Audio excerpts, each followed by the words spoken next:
Maybe I'll get old Bluey a female. Mm-hmm.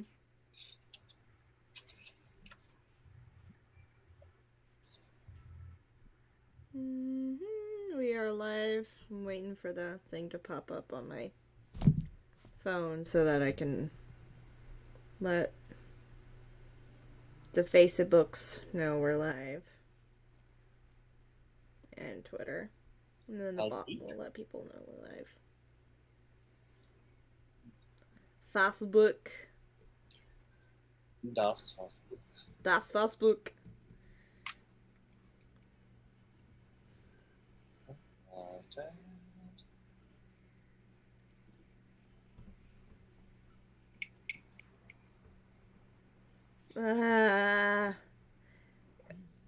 God, I feel so unprepared for tonight. What the fuck?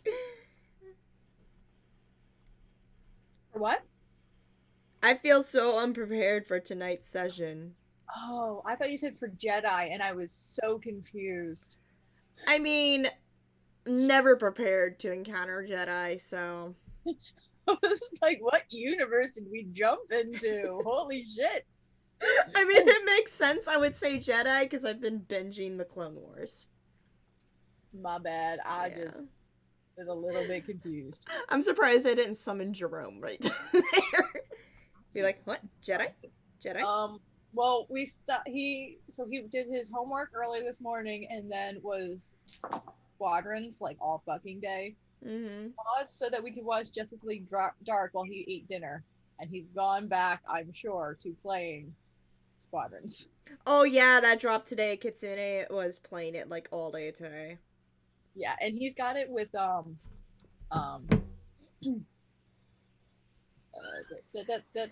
the word I'm looking for? PlayStation VR.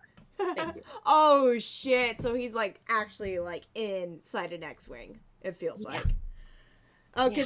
Kitsune says it's good. Hi, Kitsune. Oh man. Appears I heard of my people. Yeah, because for some reason Sarah thought I said Jedi. Because my mind is gone. We know this now. My mind's gone too. I'm still recovering from my fucking donation. And I saw that the blood donors were back again today, and I'm like, no, I can't sneak in to do another one. I'd probably pass out this time.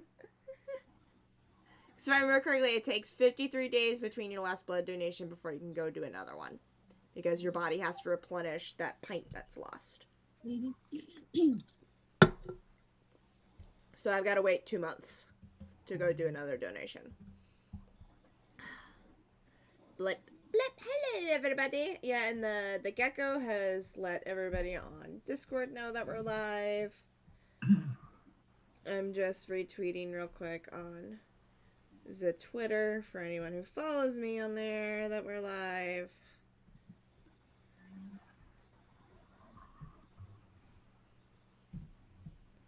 Bruh.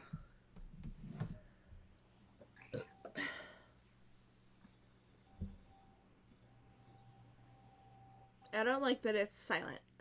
This is making me anxious. Have I missed anything, or is it just started? We just started about 4 minutes ago, Pandoc. Just kind of waiting for people to hop on, and then we'll do announcements, and then we'll get ready for the game. You ain't missing nothing. What? I said you ain't missing nothing. Nope. Jesus fucking Christ, Kitsune. Slams this button. Ooh, what's this button do? Kitsune has resubscribed for 7 months and is on a 2-month streak. Thank you, Kitsune. Yay. And thank you, Amazon, for paying for his subscription.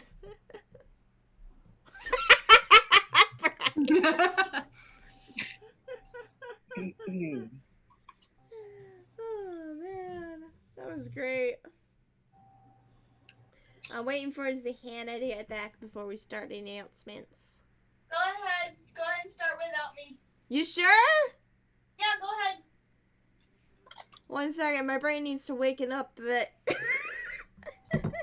Awaken. Also, I'll be there in a second. Also, Brian, your fan is fabulous. Thank you. Kanto. Okay, Kato fan. for a moment I thought that was a cat's butt. Your cat on that specifically reminds me of the cat from Natsume Yujincho, which was an amazing anime. I'll have to watch it. Also, I saw cat cookies with this pattern that I now have to make. I want, like, cat sugar cookies. Yeah, but I think it's like chocolate, ginger, and then like sugar, vanilla. Oh, I want it now. I got Rachel Halloween trick or treat like cookie cutout things. Ooh. So hopefully maybe she'll make some sugar cookies. Aww.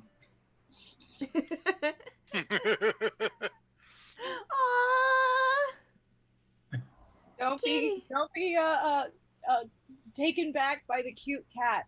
It's secretly that demon in disguise. I want to pet it even more now. I know. He's a big fluffy He's a demon. really big fluffy, and he's awesome, and he's called Sensei. Oh my god. Alright, hi, hello everyone. Welcome to... Shit, my battery's low. Fuck. Gotta charge the camera. Start charging, you whore. Start charging. About to fucking lose y'all for a moment. Welcome to Kingdom Chronicles. My name's turned to page 394.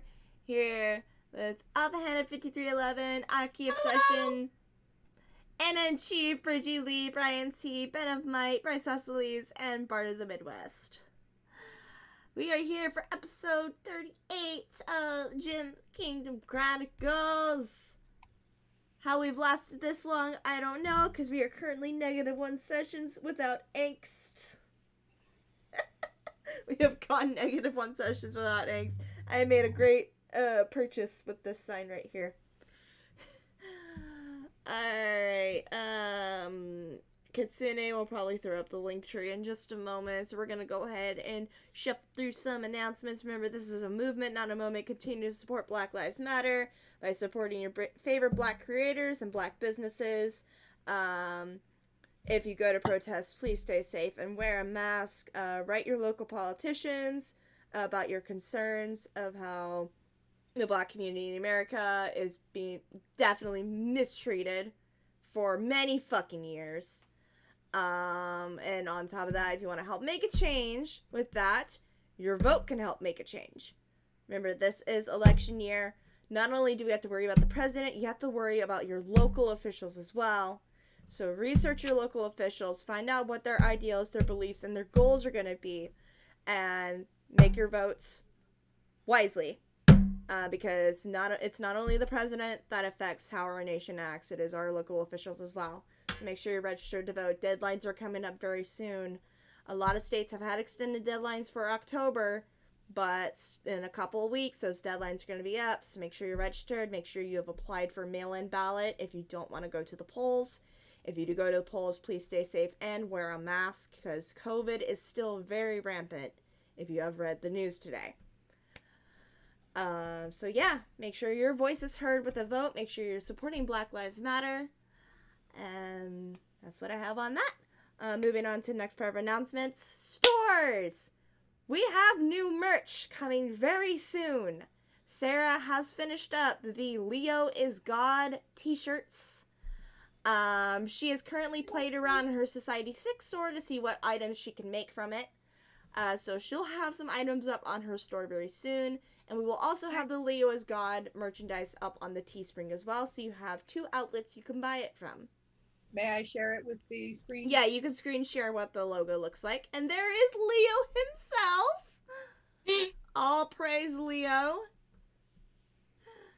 And there is the fluffy boy that Bridget is holding right there. There is the star of the show. There he is.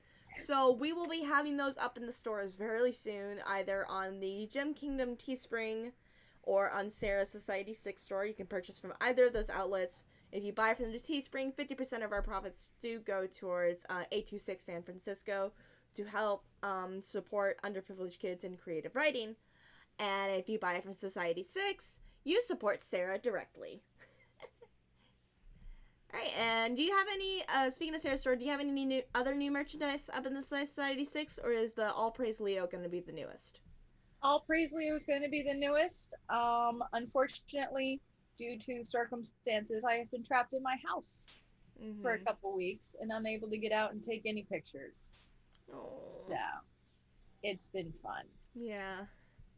And I actually am setting it to published now, so it's on the site now. All right, so All Praise Leo is now live on Sarah's Society 6 store, so make sure to check that out. Speaking of other stores, Bridget has her Queen Bee merchandise up on her store. So please be sure to go check out her merchandise and purchase from her to help support her as well. And that's what I've got on merchandise right now. Moving on to other forms of social media, 3 of us have YouTubes. I have a YouTube where I upload the VODs of Kingdom Chronicles every Monday. I uploaded episode 37 this past week. Sarah uploads a Humblewood when we play every 2 weeks. We actually went live for the first time on YouTube earlier this week for episode 12. So that is up on her YouTube. If you want to catch up on the Humblewood campaign, we will live stream every other Monday, because on the opposing Monday, we will be live streaming World of Pandora, which is Hannah's homebrew campaign, and I will be live streaming it on Twitch. So I will start uploading VODs of World of Pandora on Tuesdays, the Tuesday after we play. So we will actually be starting World of Pandora next week, so be sure to tune in on Twitch Monday night to watch it live, or check it out on YouTube on Tuesday.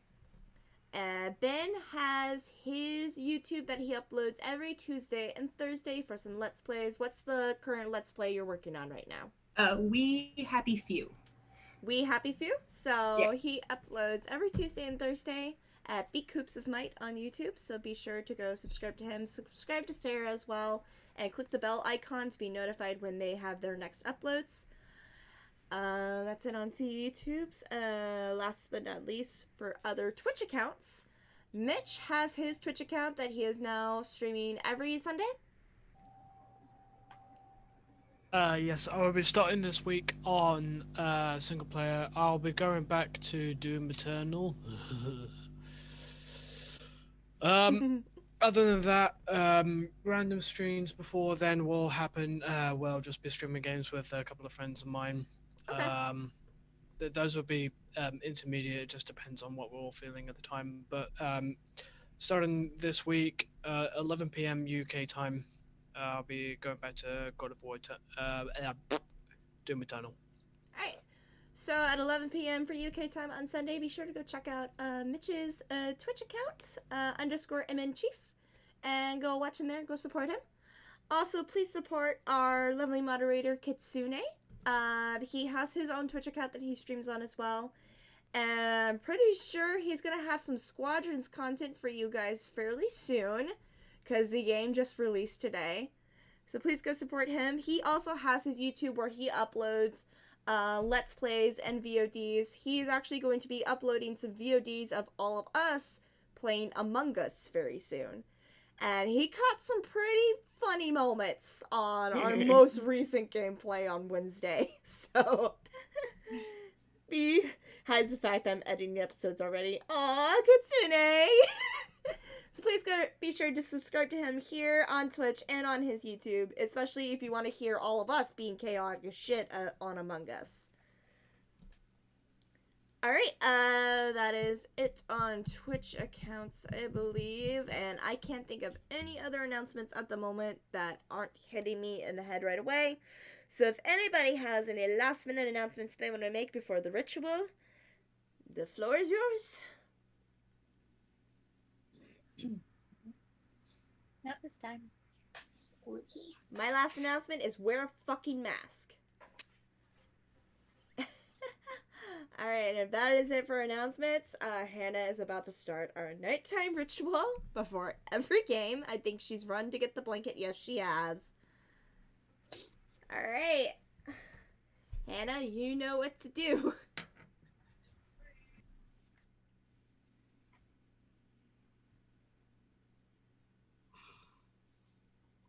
I love you. I love you. I love you. love you. I love you. I love you. I love you. I love you guys. I love you too. You guys are awesome. You guys are amazing. You guys are wonderfully made. You are created for amazing things. You are light. You are shining in the darkness. You are wonderful. Y'all have great asses. And y'all can do anything that you put your minds to. Okay? Because you are strong. You are capable. You are smart. You're talented. You're beautiful. You're amazing. Just the way that you are. And I love you. And no one can take that away from me. And no one can take that away from you. Okay? Nothing can make me stop loving you. Ever. Got it? And what do we say to the self-doubt goblin? Fuck you, I have a great ass and I'm not afraid to use it. Exactly. Okay. I love you guys. Bye! Alright. Kitsune, thank you for money. I do have one last announcement before we start. I have a very good friend on TikTok. Her name is Kay. You also know her as Black Nerdy and Quirky on TikTok. She's in a bit of a financial struggle right now. Her MacBook has basically gone kaput. Oh, no. And she needs it for schoolwork. But Apple Shop is charging her $500 to get repair work done. She's got $170 right now, as far as I know. So she only needs about $330 left. I had calculated earlier while I was on TikTok that if 66 people sent her $5, she'll have the money she needs to get her MacBook fixed. And Kitsune has posted a link to her Ko-fi and her Linktree, and her PayPal into the chat. So, holy shit. Cops just went by my house. I just saw the flashing lights. So if you could possibly send her $5, or more if you wish, or even just $1, shut the fuck up! I don't care if the house is burning! Stop burning down your houses on a Friday night, goddammit! Anyway, if you could send her $5, I would really much appreciate that, because I know how much it sucks to have a MacBook break down on you. So, Kitsune has posted her link into the chat. So please go, if you can, spare her $5, because girl needs her laptop for school. Okay, hey Kay, I love you, baby. Mwah! Okay, that's all I have to say. I think that's it for announcements. Are we ready? I love you! Me too. Kansas has had too many beers already.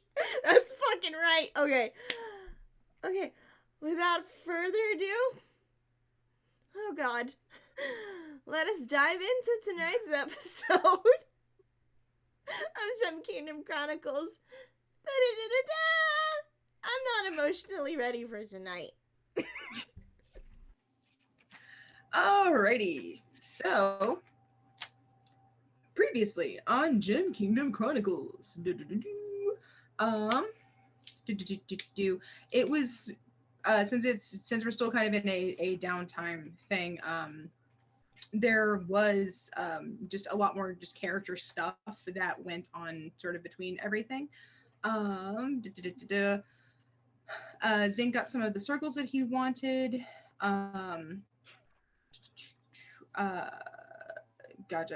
Several people got to the tattoos that they had wanted, which is always a good thing. And a couple people got some specially customized weapons, which, also nice.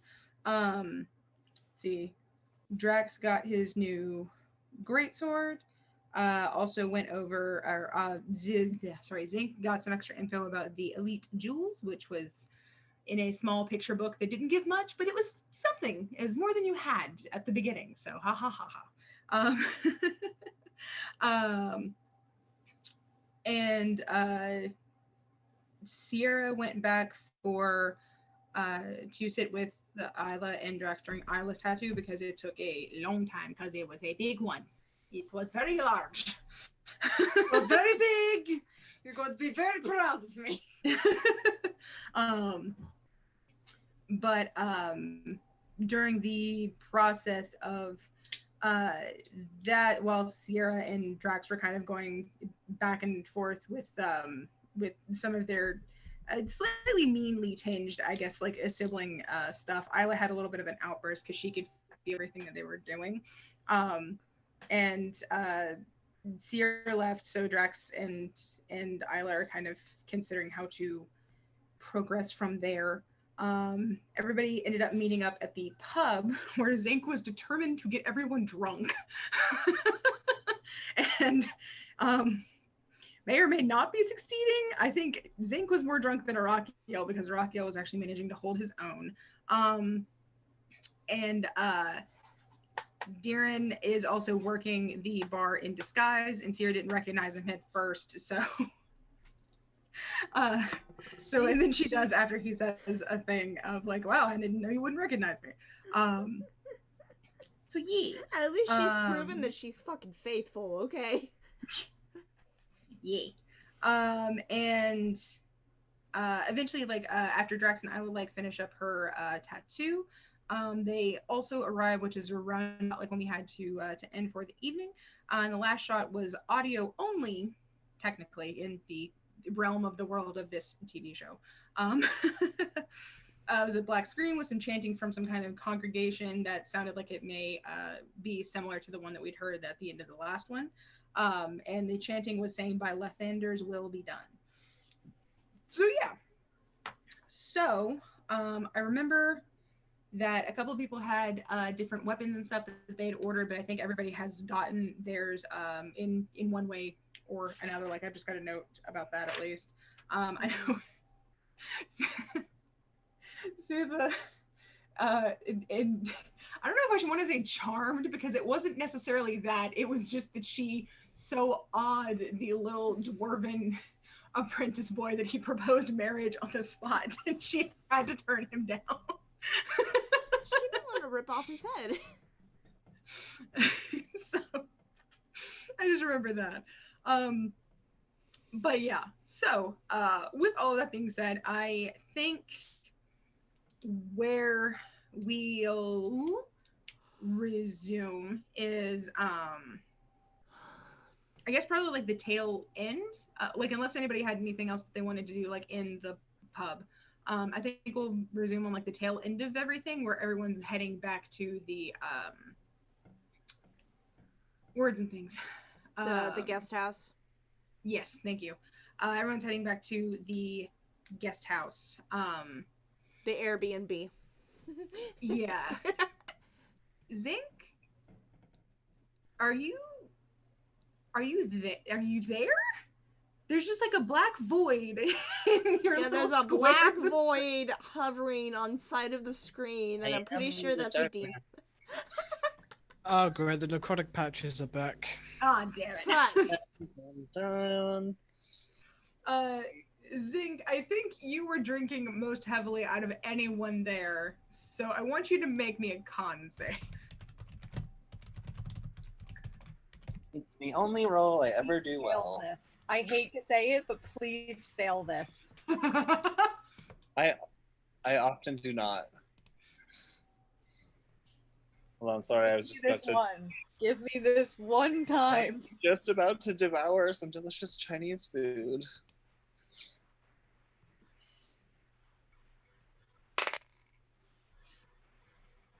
$22.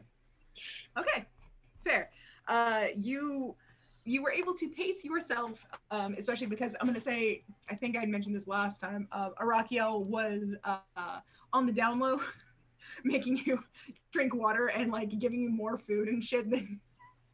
So you're fine. Okay. Sorry, the people upstairs dropped something, moved something, very loud and clattery. That was weird. My fan is also on, so if it's bothersome, I can turn it down a little bit or try to move the computer away. Just let me know. It's not going over the mic this time. Okay, good. It's about as close. I just want to make sure. It's hot. So yeah. Cool. So yeah, so I think Araquiel is giving hand. Well, no, I guess he wouldn't have to, but I guess y'all are just kind of heading back. Darren, are you staying at the bar tonight to work for a while? Okay. I was gonna only work for a little bit, get the information, and then head back. However long that ends up being. Cool. Yes, hearing the grand collection of exaggerated tales of all of your adventures. That I 100% made worse. Oh, of course you did.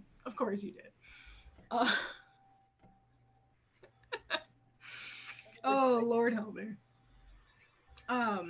So, all right, coolio then. All right, so y'all are heading back to the guest house, and I mean, I'm guessing that you're just kind of moving like in a big group because y'all all like left like a little after last call was announced. Mm-hmm. A little bit after they rang the bell and went last call, you guys were like, all right, let's get the fuck out of here.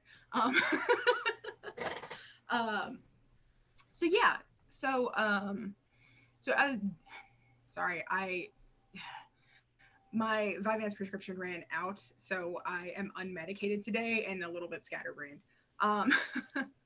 That's me every day, man.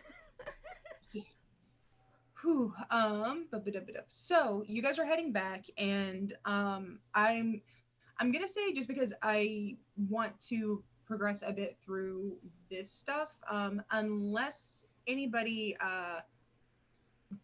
takes definitive steps to wanting to have any kind of like in character discussion, we can sort of skate by this night and kind of get up to teleporting to Black Opal.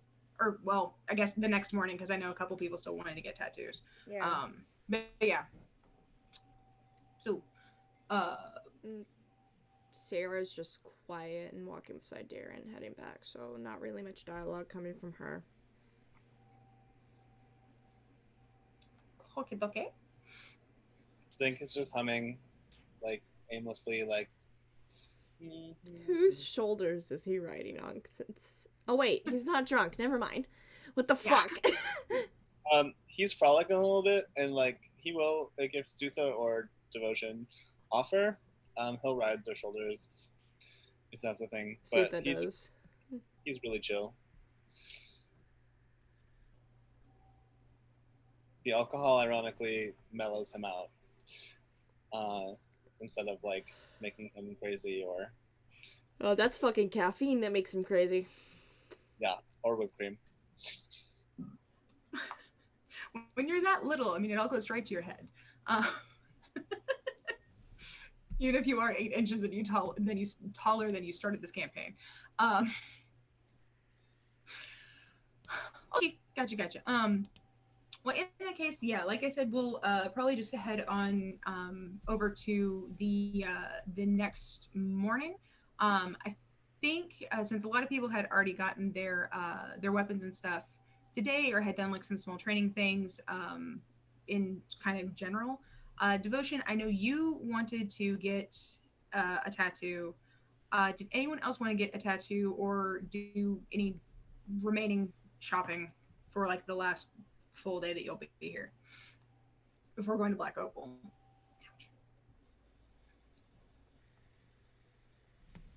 I don't think so. No shopping per se. I got my shopping done. Okay, cool. Sorry. So, Oh wait, sorry. I sent you an item that I was looking for, or that if it was available, I was gonna look into. Let me. But no big deal. I can always try to find it in the next town we're in.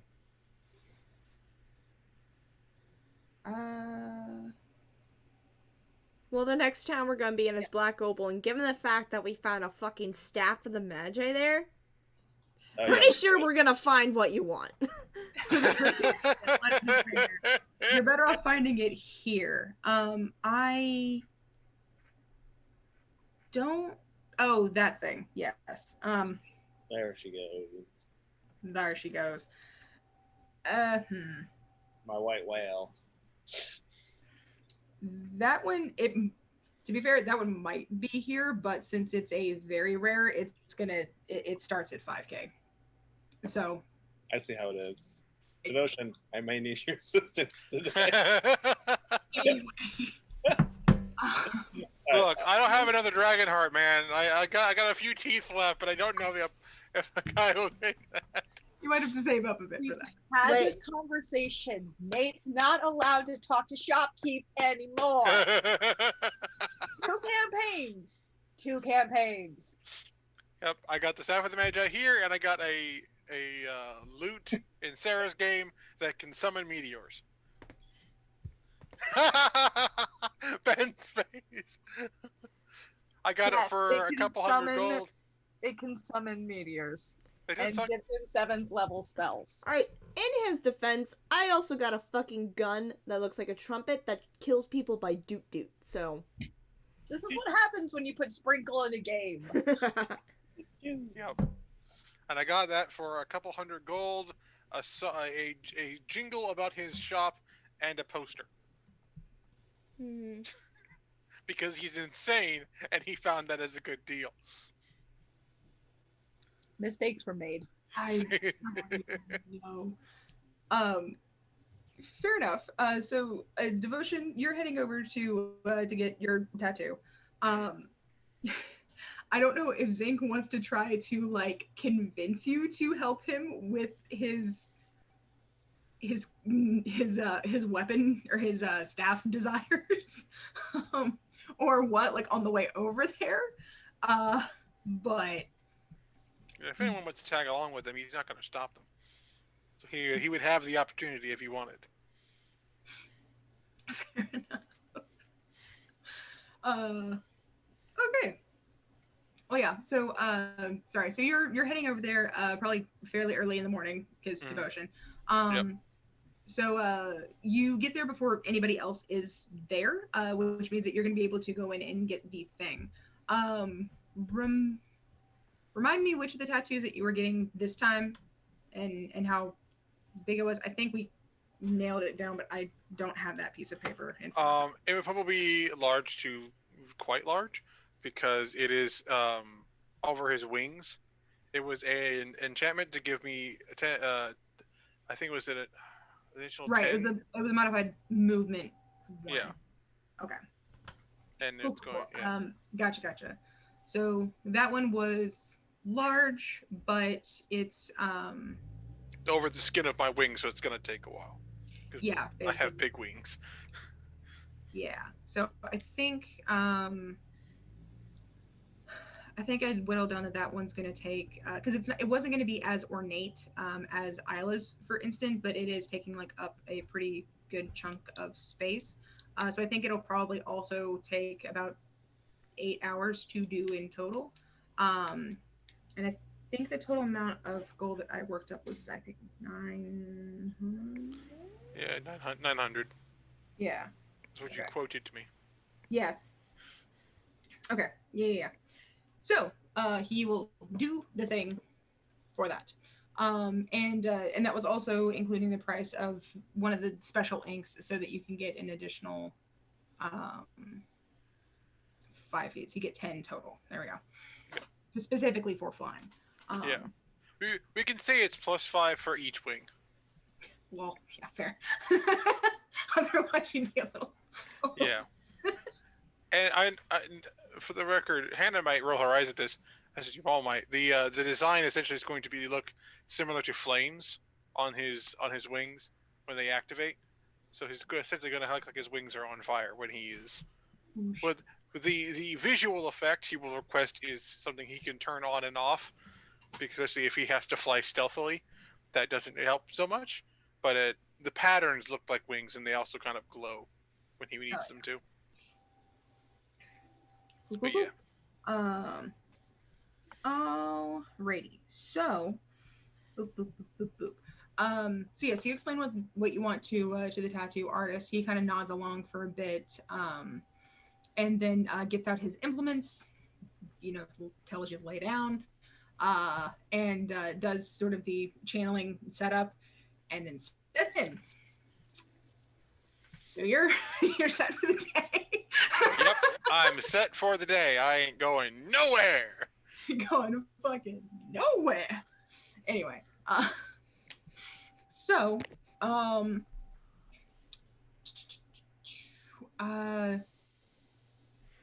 hmm. Zinc, I think since you're basically the only one who wants to get something else, for one of the bigger magic shops that you walk over to, if you do still want to try and get this this staff today before y'all leave, I don't know if you want to like pop into the tent and convince Devotion to lend you some money so you can get it. Yeah, Zinc's about like $3,000 short of the 5K needed, so we can just wait. Okay, fair enough. Zinc's gonna run around and create chaos for a little bit. Okay, cool. Does Sutha know, since you are on her shoulders, that you are short on money? I don't think having 2,000 gold is short on money, but well, I mean, you're short on the money that you need, so you are short and short. So Link is short, yes. No, it's all good. Okay, because Sutha doesn't buy anything, so like Sutha's raking in the dough. It's all right. It's all good.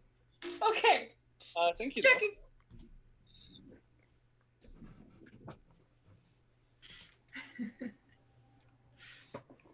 Fair enough. Okay, cool. In that case, Sutha, I know that you had to go pick up your your new dagger if you hadn't already done so. You're able to go and grab that with like no worries.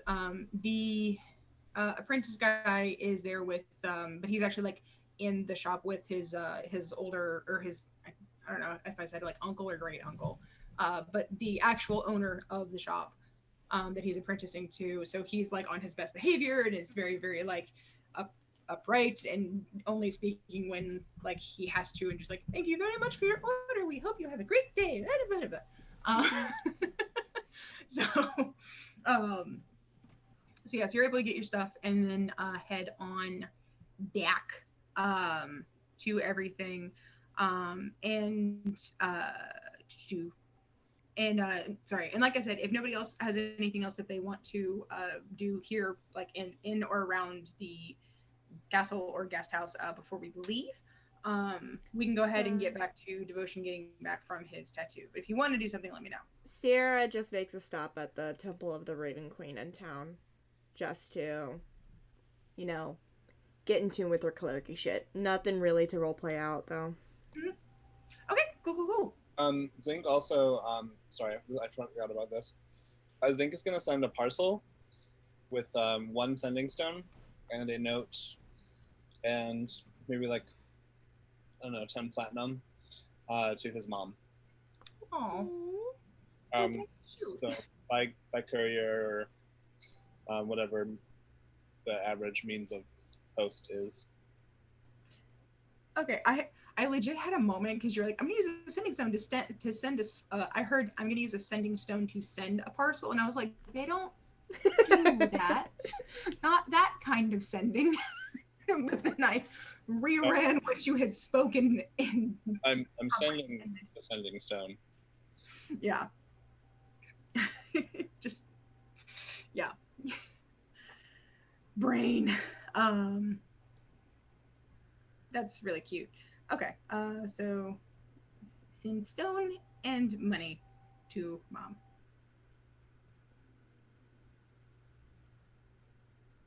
Laura can't write today.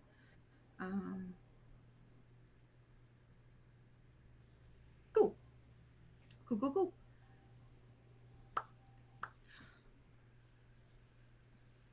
Alrighty.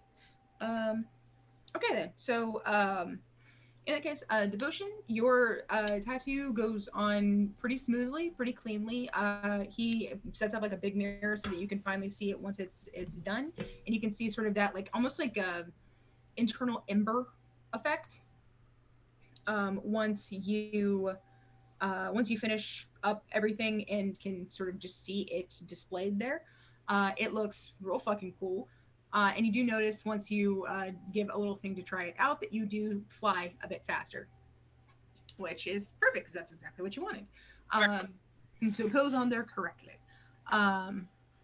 So yay. So from there, From there, everyone, heads back in for the night. You guys have an appointment the next day with the mages for them to in mass teleport everyone to Black Opal. And so you guys will all just be there. And then it's up to y'all on what you want to do there for the couple of days before heading on Moonstone at some point after that. But of course, Sierra is going to reunite family. Ah. um, So there is something I want to do before the night before everyone heads out. Drax is going to get up and knock on Sierra's door. Fuck. Gotta get over with. Just rip off the band-aid. Pretty much. Technically, it's Sierra and Darren's door. I was gonna say. Yeah. Sierra and Darren's door. Just.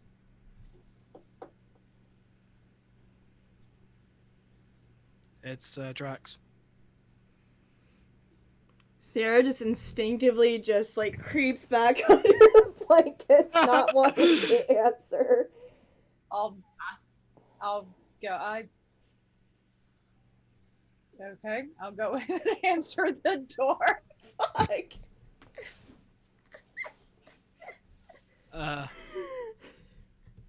Is the pig-head one available?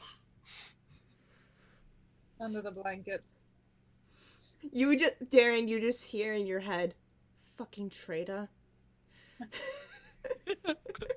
I just kind of do one of those motions to enter and then slip out the door. Do I hear him walking away? Probably. He just hears very rapidly in his head, fuck shit, no, don't fucking walk away, please come back. I'm not going far. Distressed whining. That's legit what you hear. The simple dog. Yeah. My other blankets now, please. No. Please. No.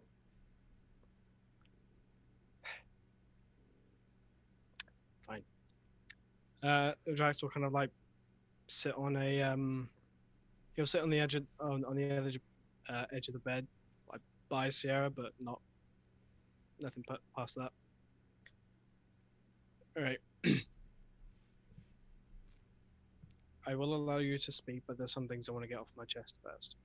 So once I'm done, I'll let you know, and then you can say your piece. Fine.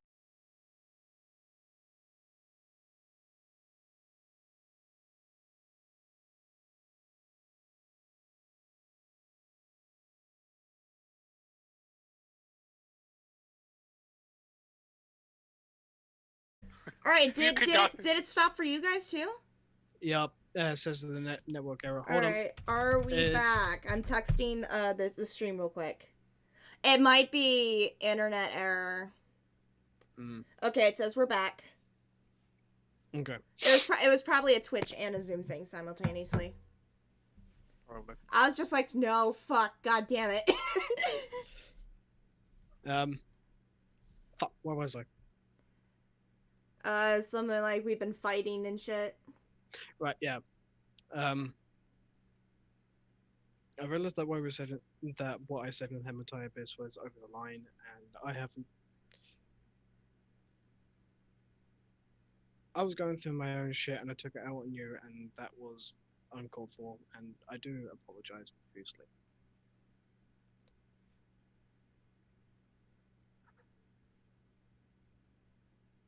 However, I need to get something off my chest. I've known for, well, I've kind of sussed out for a while that there has been tension because I turned up. For what I gather, you had an identity that was not the one given to you, and I kind of fucked that. However, you cannot blame me for something that I had no knowledge of.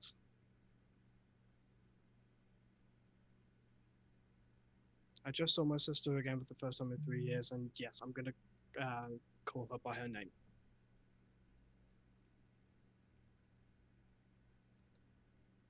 So, while I understand that I kind of muddle things up, I had no knowledge, so at that point, what the hell am I supposed to do?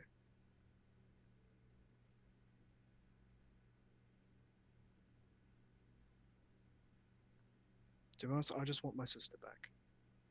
Back to the things it was.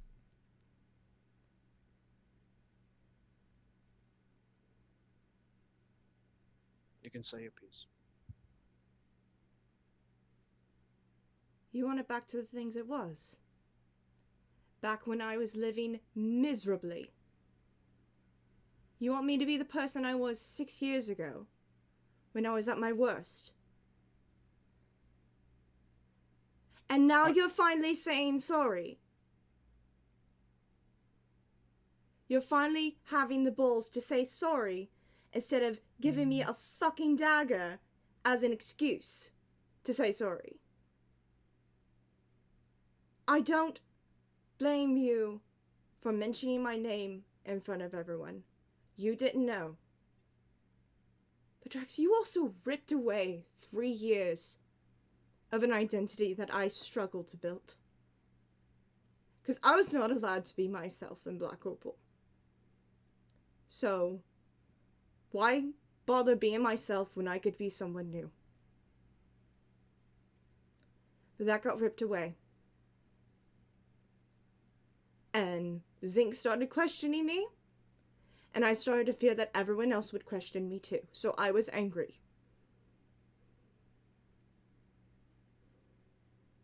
I was happy to leave my past behind.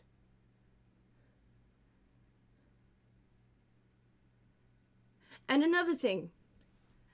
Not once did I ever interfere for my own reasons when we went to Granite.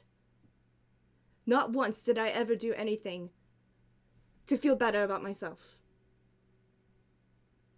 Ferris never did anything to you. He did everything to me. You had no right to touch him. And because you did, he almost killed me. I almost died a second time.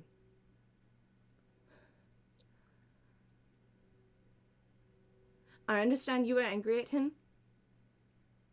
but you had no right to lay a hand on him. That was my moment to get justice, and you took it away from me.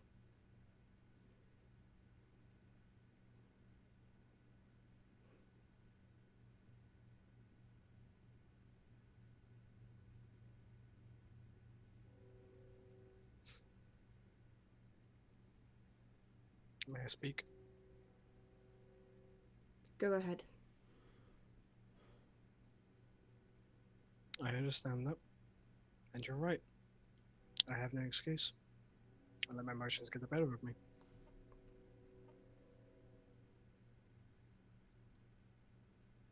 However, when I said that I wanted the way things it was, I didn't mean that I wanted you in a position where you were miserable. Because if I remember correctly, when we did hang out, and when we were hanging out together, you, me, Adrian, You weren't as miserable. That is what I miss. I miss the Sierra who tried to get me hounding around Black Opal. I miss almost getting caught because we thought, fuck it. There was a new emerald in stock, and we wanted to, quote unquote, take a very close inspection. I miss that Sierra.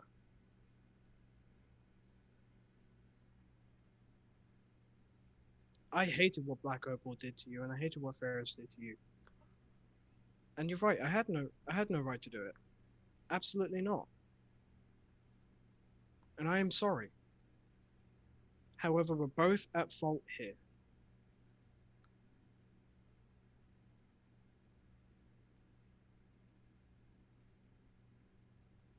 Now, that dagger was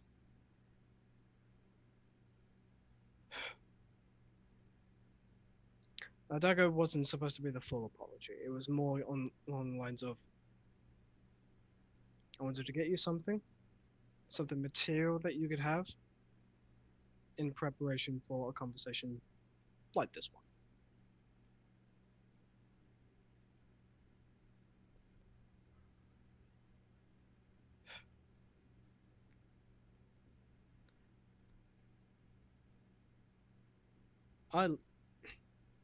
I've always loved you as a sister.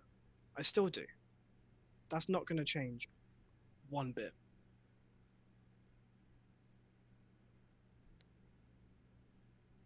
However, if you feel that too much damage is done and you'd rather just be friends, I understand that. And I won't stop you from making that decision. At the end of the day, you know where I am if you need me.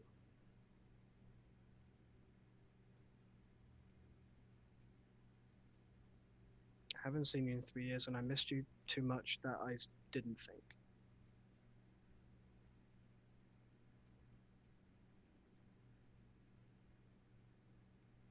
So I'm sorry.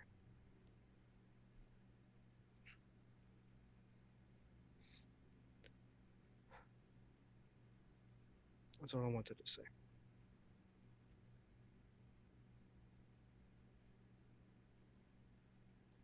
Sierra just stays silent.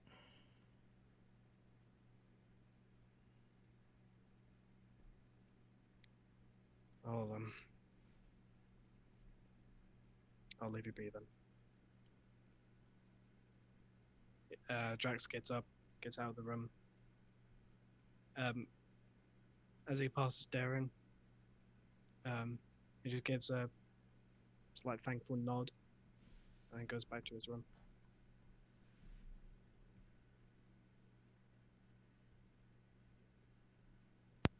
I'll head back in the room. She's still curled up under the blankets. She has not moved at all.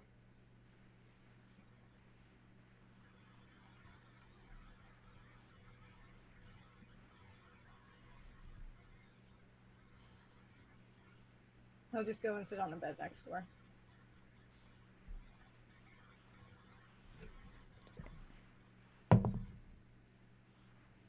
Yeah, as soon as you sit down, she immediately, kind of curls up next to you.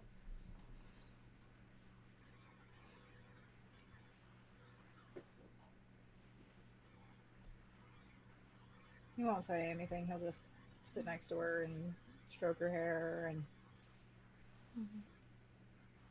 Yeah, she stays silent too. She doesn't say anything. She just wants comfort. My visual of this is really cute. Of just like he sits down and you just see this mound in the covers just like wiggle just like wiggle over there and plop. It's like a fucking inch worm just then flops. Like, wriggle, plop. It looks so cute in my head. It's like, oh, Yeah. it beats. Hold on. Yep. That's it for me. And I've got to raise the angst count to 2 now. Fair enough. I guess for Drex and Isla, do y'all have a conversation about what went down before y'all go to sleep? I don't know. He's not here.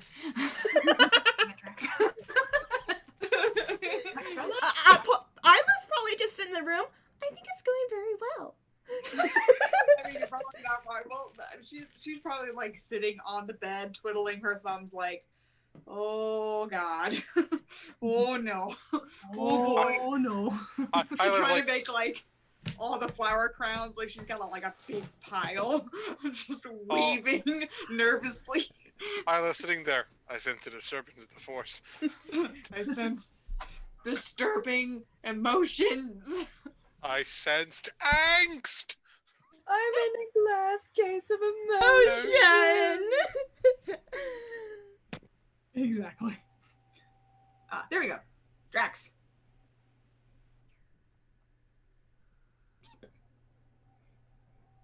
Hey, Drax. Do you and Isla have a conversation between yourselves before you go to sleep? Sorry guys, I don't know why I've just overheated suddenly, so I needed to get some water all over me. Get some fucking ice water, man. Take care of yourself. That's good. You Yeah, okay? yeah, check your heart rate. How you feeling? Is it rapid? Kind of, yeah. Which we all know. Probably some stress. Take a few deep breaths. Drink yourself some cold water, okay? Trust me, I get those moments every now and then. It's terrifying. Cause you're hot and you got the asses. Yeah. They're on fire. Zink, don't increase his heart rate. If anyone wants to do some shit, we can come back to Drax and Isla at the moment. Yeah, go drink some water, dude. Yeah. I think that was a little too angsty, and I feel so bad. No, it was less angsty than I was expecting. But at be least honest. apologies were made. That's important. Yes, apologies were made, and Things were being everything was laid out on heard. the table. Words were heard. Understanding was happening. Open conversation. It's Apologies good. were It's good. made, but no word if they've been accepted. That Yep, takes the ball's been time. made, so now the ball is in her court to decide things and figure out how she wants to progress going forward. That takes But at time. least the apology was made. They used Yes, their words. Sierra's They just used their words. Sierra's just thinking it God. took you for fucking ever.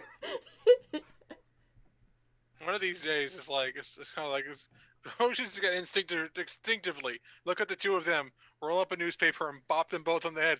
What was that for? I felt like you deserved it. I'm not sure why. Just walk away. Oh yes, big glass of water. Big glass of water. Always make sure your Vikings are hydrated. Yes. Those dreads require a lot of hydration. Yeah. Now, Mitch, what have we told you and everyone else about dying? You are not permitted to die. I've had a shit heart since I was 16. Give me a fucking break. I know, that's why I'm really trying not to say anything. Are you better now? You feel good? You better? Well, I'm not overheating now, but I went from overheating to shivering now. Oh, that happened to me all day yesterday. You didn't just recently donate blood, did you? No. Okay. Then it's not that. You have a That was a fucking bad shiver up my spine. Okay. Could be anemia. You might want to check under your eyelids later, see if they're pink or white. Oh, I get that. Yeah. I hate that. or Do you you're, have any Gatorade?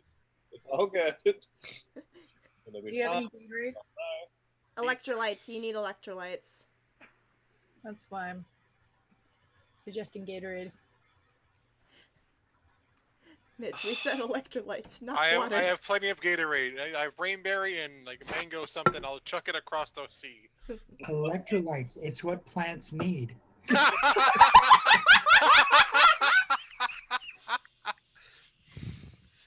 I swear to God, that movie is a documentary. I love that movie so much. Oh my god. Boy. Okay. We have Right. derailed. Boy. Alright. Oh. Hold. I mean, we lived to Ooh. Maybe that's what was getting you all shaky. You just had to fucking burp. That would be amazing. Gas pains can do that. That actually made me feel a little bit better. I'm not gonna lie. Okay. Just off topic, I've ran this through the thing 7 times. Jeez. There's still a layer of bubbles on the top.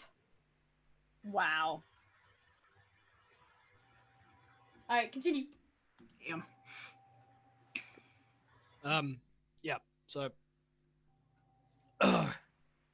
Tries to go back to the room. Say nothing. And just kind of slump onto the bed on his side, facing away from Isla. Isla will immediately big spoon. She will curl up in bed and just put her arms around him and cuddle close. She won't say anything. She'll just be there.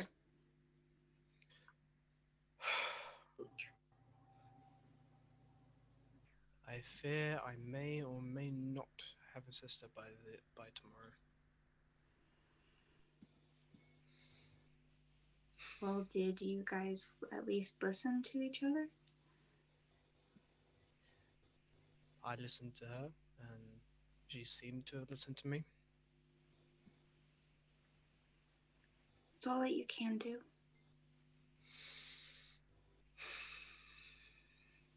It's gonna be alright. I don't know what's gonna happen.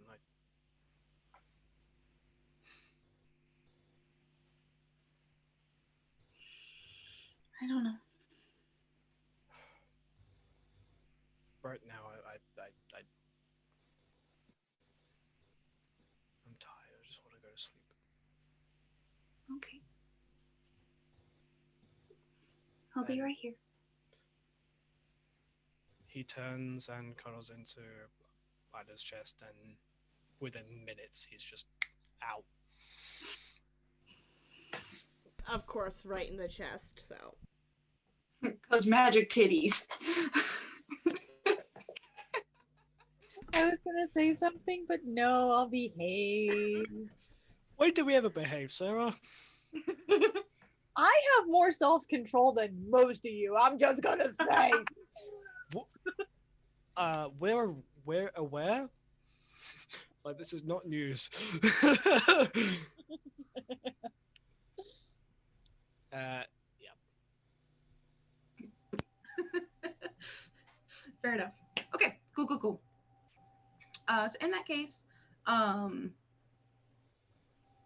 next morning, of course, y'all are aware that this is the day that you will be teleporting to Black Opal. Everybody's getting their shit together so you don't accidentally leave something here, because if you leave it here, you're not going to be back for at least at least a week or two. So don't leave anything here. The time to put all of my stuff in my bag of holding, including the dagger I've kept hidden. I'm gonna put that in there, and in its sheath, I'll put one of my other daggers. So I still have one very hidden, but my nice one is away. Oh yeah. Cool. Anyway, so everybody's getting sort of up and ready to go. Whoever makes breakfast uses up the last of the perishable stuff, so you don't have to worry about tossing anything out. Devotion will make breakfast today. Nice. Some hearty country.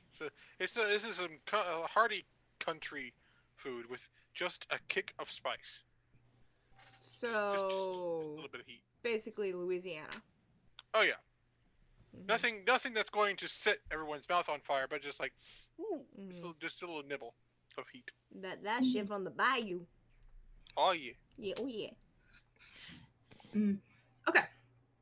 Good sheet, good sheet. It is very, very tasty, which is good all around. Excuse me. Sorry. So, um, bu- bu- bu- bu- bu- bum. Sorry. So you guys are getting everything together, all that good stuff. It's a little bit hectic as it usually is, like any morning before like a group of people are going to start traveling. Like no matter what, it's always something that is just making everything be like, oh, did I do this? Did I do this? What have you?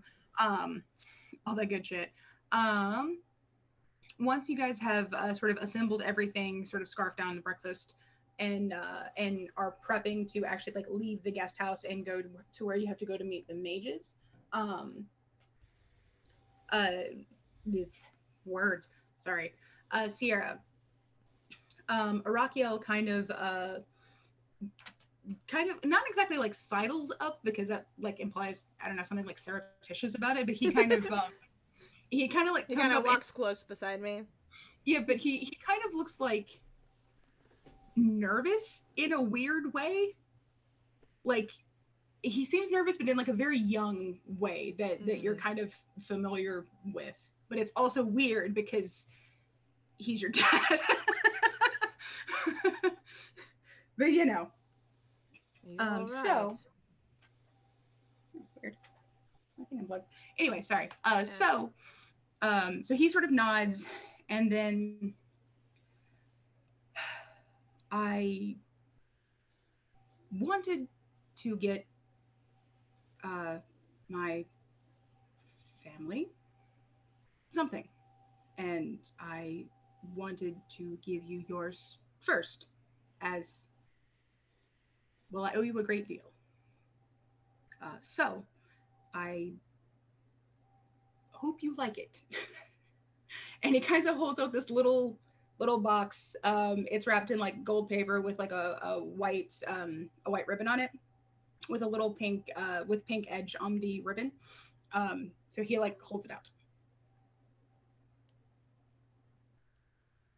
She'll carefully take it, even though she's really not one for gifts at the moment.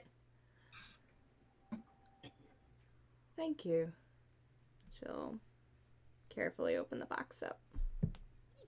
So inside is a small, it's a very beautiful but also very practical gift, which you wouldn't normally think would go hand in hand, but you're an Amethyst Halls, so why the fuck not? It's a really lovely hair clip that will keep everything positioned where you want it. But the hair clip itself is in the shape of a pair of filigreed golden wings, where like the actual feathers are kind of cut out and like you can see through them to your hair. And in the center of which one of the feathers is a small black feather, made out of a small, a very highly polished piece of obsidian. So right in the middle.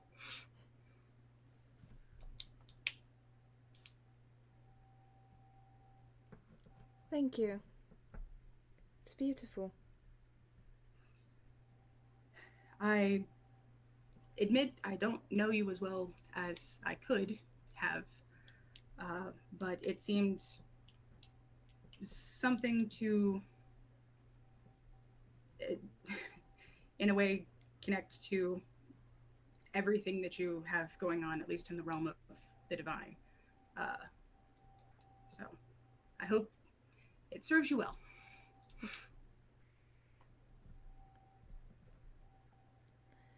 I almost don't want to wear it because I'm afraid I'm going to damage it. Lovely thing for that. You can find the damnedest things in Amethyst Halls. It specifically came from a warrior's shop. Really? So it has a small scale charm to where it won't break. It will return to your pack at the dawn of the next day if you lose it. And apparently your hair will not escape whatever hairstyle you use it to secure.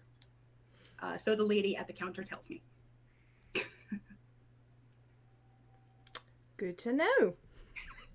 Yeah, those are the only magical effects it has, but I figured those were good for something that is, at its core, still decorative, but still useful. I hope. Again, thank you. And she will very carefully clip it into her bun that she's got going on right now. Fair enough. Yeah. If you want to experimentally kind of like secure it and then like flick it a few times just to be like, does it? It does. Like, shake my head a little to see if my hair moves. Your hair like below it moves naturally, Yeah. but it doesn't move out of like the thing you've put it in. And not like it's pulling your hair. It's just like, no, it stays here. This is where I have been put. Yeah. Flashy now. Wait, is that like an actual magic item? Holy shit. Yeah, this is some bullshit that I just made up. Okay, I'm gonna just put it in my I equipment figure still. somebody who's been what he's been through would be like, I want something pretty, but I also want it to be there if I need it in times of terrible things. So Like, dramatically put my hair up for a fight. basically, yes. But it's a hair clip of holding. A hair clip of firm hold. You'll be like Elsa in Frozen 2 when she puts up her hair and like, okay. Cause damn, her hair lasted in that ponytail in that fucking ocean. Mm-hmm. Okay. Sorry, I just felt the glare that I got through from Bridget, like knives in my heart. That was a nasty one. Just,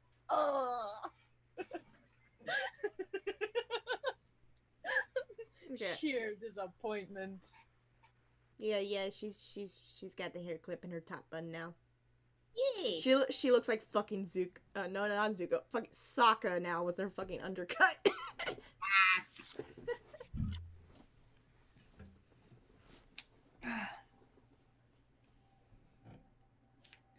Kidoke. So y'all are. So after presenting the gift, he kind of like pats his new, I guess, backpack and says, "I have something for everyone else once we arrive, if they want them." Oh, trust me, Adrian loves gifts. Oh, good. Mm-hmm. I get off on the right foot at least. And for future reference, if you ever want to get him anything else, gemstones. Always go with gemstones. He can never get enough of them. I see you share that. I may have accidentally jump-started his hobby, so that's my fault. Well, at least in this place, it will. In this kingdom, it's one of the better skills to have under your belt, no matter who you are. Mm-hmm. Rest be unaware, we got reunions to get through. Yes, indeed. Continue walking. Yeah. Freaking fresh as hell. So you guys are all heading over to meet the mages at like the external place. It's easiest, even though you're not using the actual teleportation circle spell, it's just easiest to like, this is where you meet when you have an appointment to be teleported somewhere kind of thing. Like, no matter what you're doing, if you're going to be transported magically, you go here.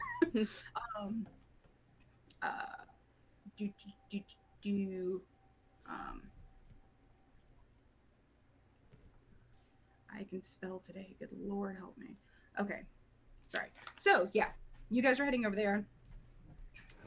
And you're it's still like the same basic time slot that you had, which I think was like 2 p.m. or some shit.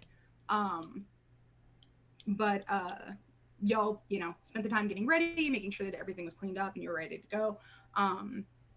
So on your way over there, there's not really many people sort of like out and about. You can see that the tattoo artist is still set up in his tent across the way, like as you're leaving the main house and heading over to the teleportation shed. Not shack, shed. I'm trying to think of like a better word for it, but the teleportation hut. How weird can we make this? The teleportation white van. It's not that sketch. Weenie Hut General. Anyway. We have juniors. Come teleport here. We have candy. Yeah, if we walk up and there's a fucking van, Darren's like, "Where's Barry? Barry? Barry?" We will take the 2-day trip to like, oh well, god damn it. Oh gosh. I'm just gonna say, like, I think it's just called the teleportation room because technically it is a little room in here, but everyone who appears is just like, that's a fucking shed. So yeah, anyway. Shed / room. So yeah, so you guys are heading over there. Sorry. And you can see that there isn't a line, of course, because like everybody has their set appointment times. There's a mage outside with a long scroll that's already got like some kind of stuff like curled up at the base, and he's checking off things, and you can see some names like crossed through as you are getting closer. And he looks and sees all of you and goes, "Ah, the large party. Okay."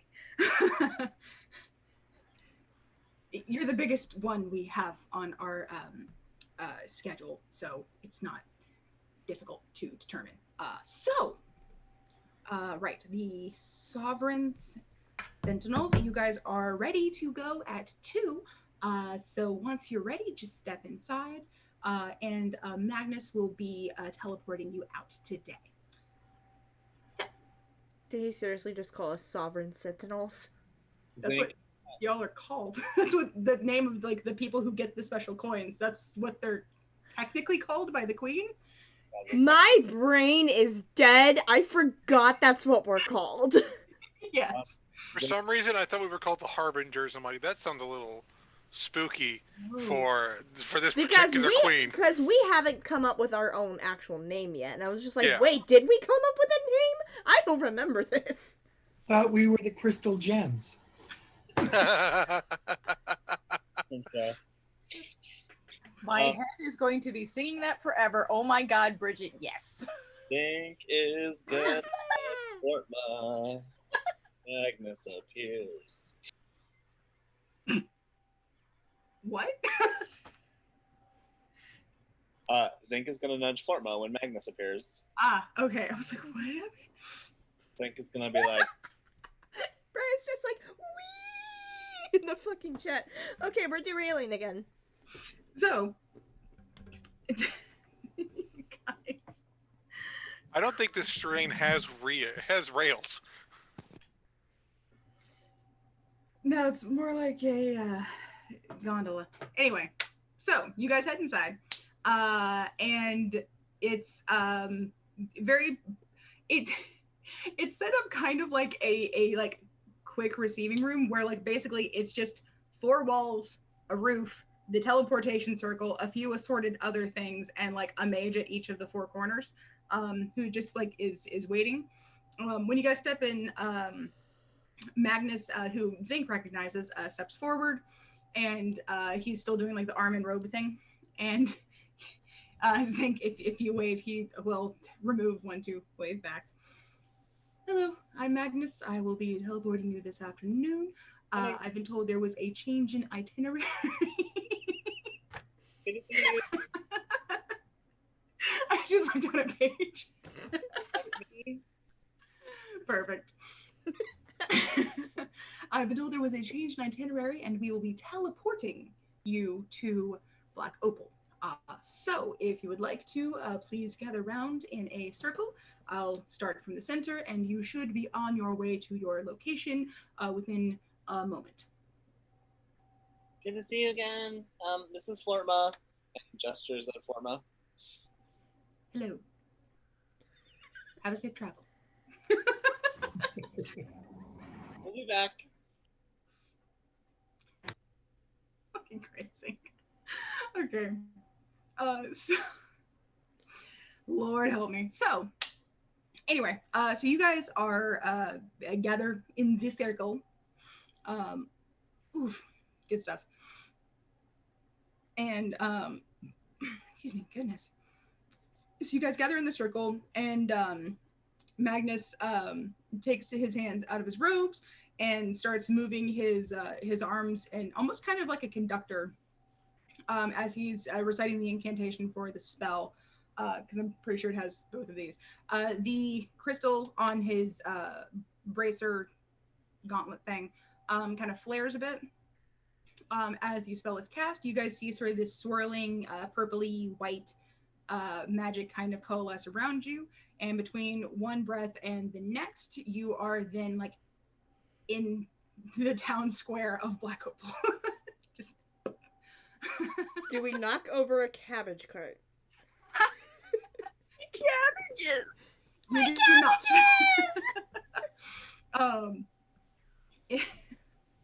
It looks like there's a oh gosh, what is it? Sorry. It looks like the prospector actually is there and has kind of like used some rope to cordon off like a roughly equivalent sized circle for like where you guys were standing to where you are now. So it looks like he's done that, and you guys just bamf in. Like just as he finishes it, we just appear. Yeah, basically. Oh, damn! They weren't kidding. It's right on time. Well, I don't need to tie this. Welcome back. Hello again. Oh, Hey. You're. Did you? I'm not. Nice to see all of you.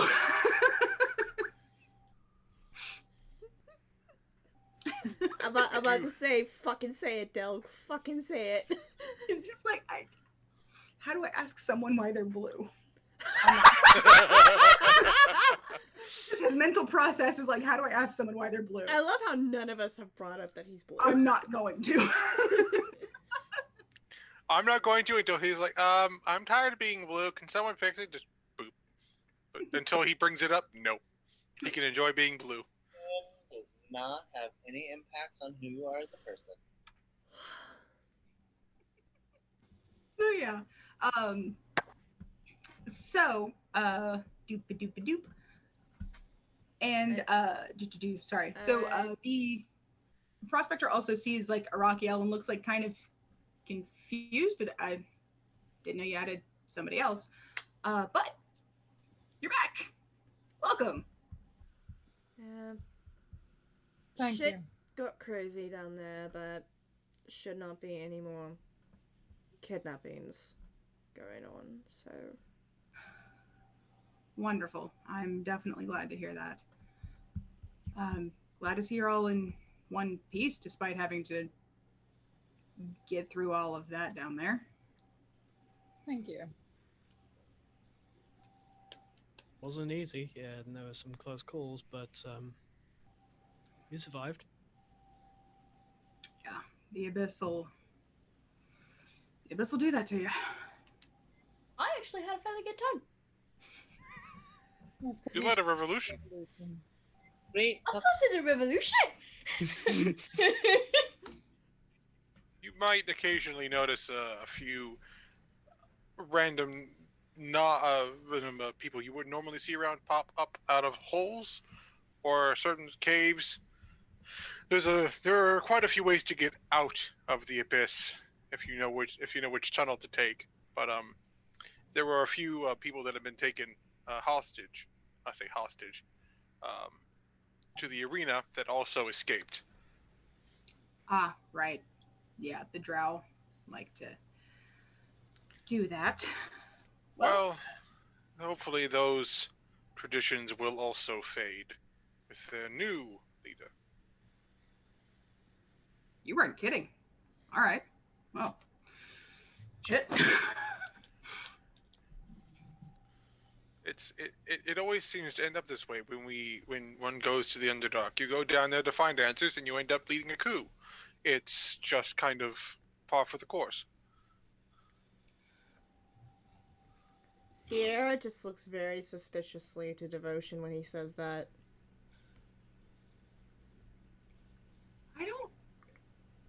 I don't have much experience with that area, so I'll just take your word on that. I have no experience with leading coups, so. Alrighty.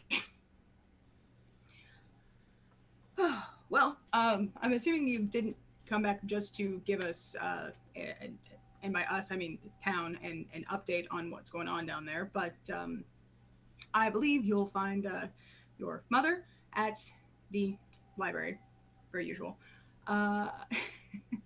You're going to be a little surprised when you see Adrian, I think. What happened?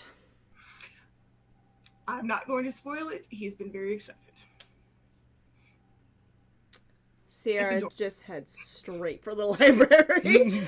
She is concerned. As Sierra walks away and gets out of earshot, David just turns and goes, "Had I?"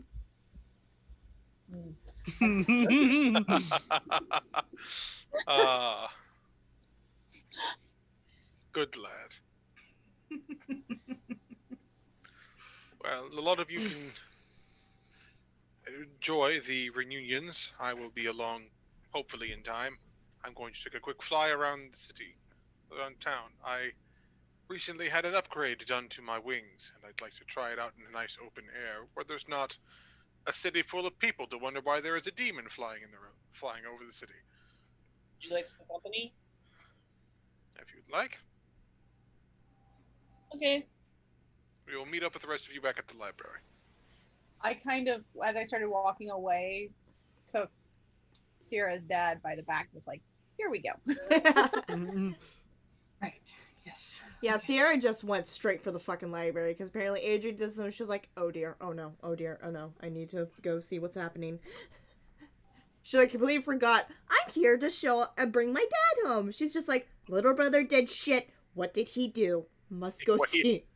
What did you do? Oh god, I'm turning into Flortma. But yeah. And Zink will be the first person to actually see Devotion's new fancy tattoos on his wings in action. Yeah. But yeah, they'll probably do some flying around and goofing about, and then they'll head to the library. Probably, hopefully, by the time everyone's there. So yeah, I'm guessing everybody else is moving toward the library, or are some people gonna break off?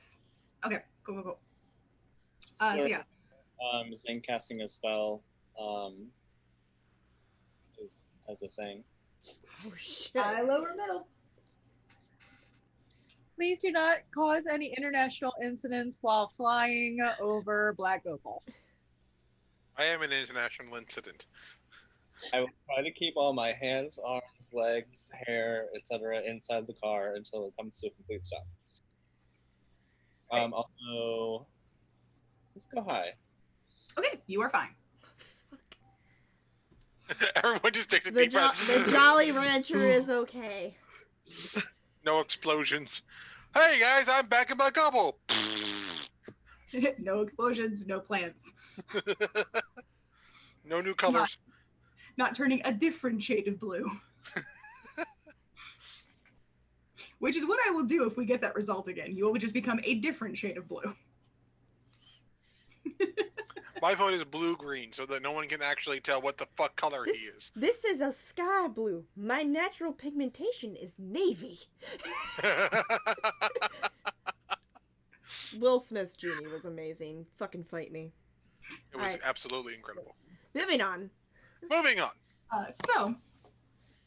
Sierra, as the lead in the pack, because you made just a beeline, you enter into the library. You can hear Laurel sort of giving like a lecture or something to that effect. I guess not technically like a full-on lecture because these are still children, but she's teaching class. Mm-hmm. So you sort of round the corner into the classroom. I poke my head around. And you can see her mom. She looks just a shade more pregnant than the last time because it's only been like 2 weeks. Yeah. So a little more. Not like it's not like she turns and suddenly it's like a basketball there. Like no, not. How far along was she when the last time we saw her? I think she was like sitting right at 4 months. So yeah, she's starting to have a bump show. Yeah. Okay. Definitely. But she has not reached basketball stage yet. So, Booker, I swear to Christ. To the cat Christ, even. No, not cat Jesus. Not cat Jesus. Anyway. Right. So you poke your head around. You can see a couple of the other children in the classroom that you're typical with, and Adrian is sitting front and center, and is facing away from you. I will say, because he's looking at his mom at the front. Do you say his name or anything? I focus on Adrian. I break my telepathic link with Darren and connect to him. Holy shit, is that a wild owlbear I see? I say in his head. Because I curse around him. Yep. He jumps in his seat and then, like, swings his head wildly from side to side because he's like, what? And he, like, he turns, like, fully around in his chair as he's trying to look. At that point, I'm just leaning in the doorway like a smooth motherfucker. Yes. And as he turns back around, you can see that a full hunk of his hair from, like, here over is blue. Just that hunk. There is also, because apparently you're guessing he did it himself with no help, he also has blue splotches all over his hands that are just a little bit faded, and there's definitely blue on his forehead. Like, that's just there. So you're guessing Oh my god, I am fixing his hair tonight. So you're guessing that your mom decided, as well, you did this without asking me to help you or asking, like, permission to This start is your doing it. punishment. So you're going to sit there and you're going to let the blue on your skin fade on its own with normal washing. Which feels like a very fitting mom punishment. So yeah. But he sees you. Your mom also sees you because of his performance. And he shouts both out loud and in your head because he doesn't quite get how the thing works just yet. So you got a double whammy. And like throws himself out of his seat and then just like flings himself across the room and against you. Do I need to make a check because I'm a twink? Yeah, maybe a strength check. Don't fail me, Grug. 11.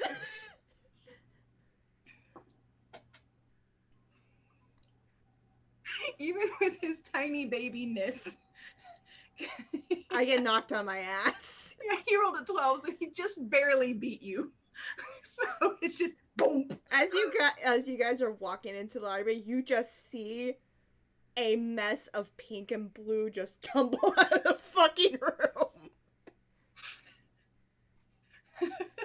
And yeah, good to see you too. Ow, ow, because I still got that scar on my chest. Sutha's only comment. Well, I see I won that bet.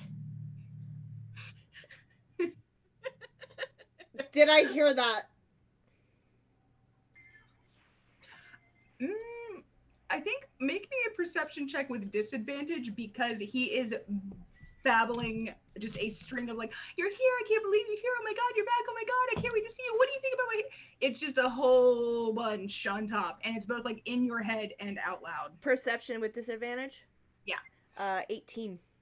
Okay, then yes, you do manage to hear Sutha over his babble. I look over to her. What bet?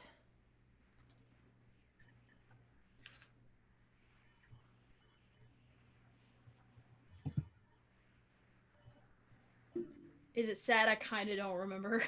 I just know. Wait, I thought your bet was like if he was taller than you. No, it was like if he doesn't ask the girl out, he needs to dye his hair blue or something. Oh yeah. Okay. I think it so. was something like that. And then like if it was like And if he did ask, then you would have to dye your hair. Yes. Yeah. I remember Ruby, that. I won the bet. While this is all happening, by the way, Darian's first initial reaction is okay, as long as they're fine. But then his second reaction is to look at the dad to see, because this is the first time noticing a reunion here. So his eyes are back and forth between the two parents. Oh, wait. You guys, I don't think we've entered the room yet. I got knocked out of the room. Yeah. I think about now is when Devotion and Zinc sort of glide into the door. Like Zinc is probably still floating. It's just like that was fun. I'm just like, I just got back and you're already trying to kill me. God damn it.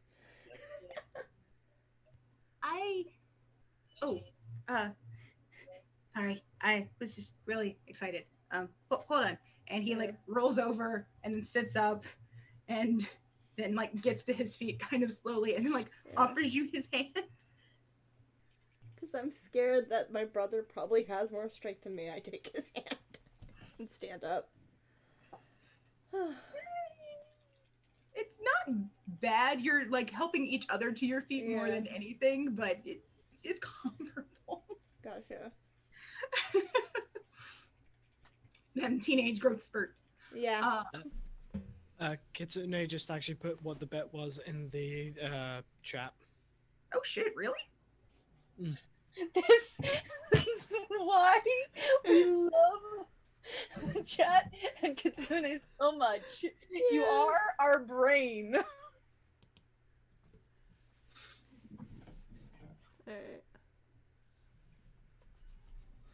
Okay. It was actually I can't see the chat, so somebody tell me what it was. If Adrian is taller than Suther, the next time they see each other, she gets her hair dyed. If he isn't, he has to ask Opal out. Gotcha. There we go. I thought it had something to do with height, but I could not remember. Okay. And I think he caved and just used the hair dye himself, and I don't think he's taller, so... Oh man, we're gonna see my little brother ask a girl out today. Oh man. Okay, so by the way, Sierra, because I honestly don't know if we've discussed this, does Adrian look more like Laurel or like Ferris? He looks more like Laurel. Okay. He only got Ferris's hair color. Gotcha. Because Laurel has like dirty blonde hair and Adrian has like chestnut brown hair. Gotcha. Yeah, but he looks more like Mom.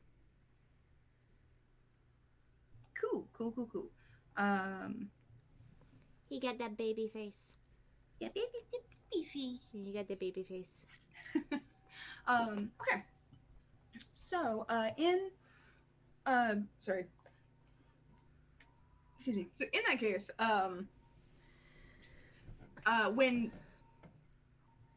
when you guys help each other stand up, I mean, it's only been like 2 weeks, so he's not noticeably taller yet. So Sutha did indeed win the bet.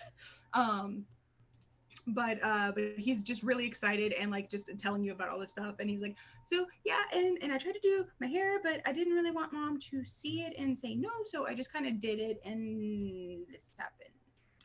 So as someone who has done stuff without Mom knowing, I advised against it, because she always finds out. I mean, she was gonna know when I had blue hair, but I thought I at least wouldn't get it all over me. I'll fix your hair later tonight. Okay. And I turn to look at the group, then I turn to shuffle my brother back into the room. Mm-hmm. And I give just one quick glance to Araquiel, like, here we fucking go, before I head back in. Okay.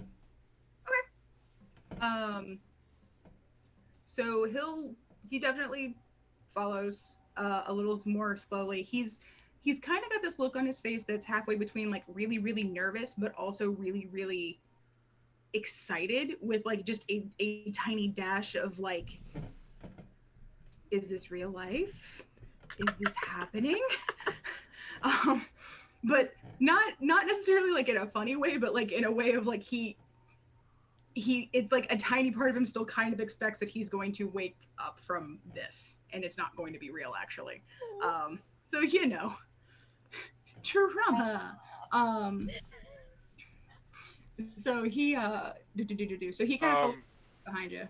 Can Devotion notice this look on his face?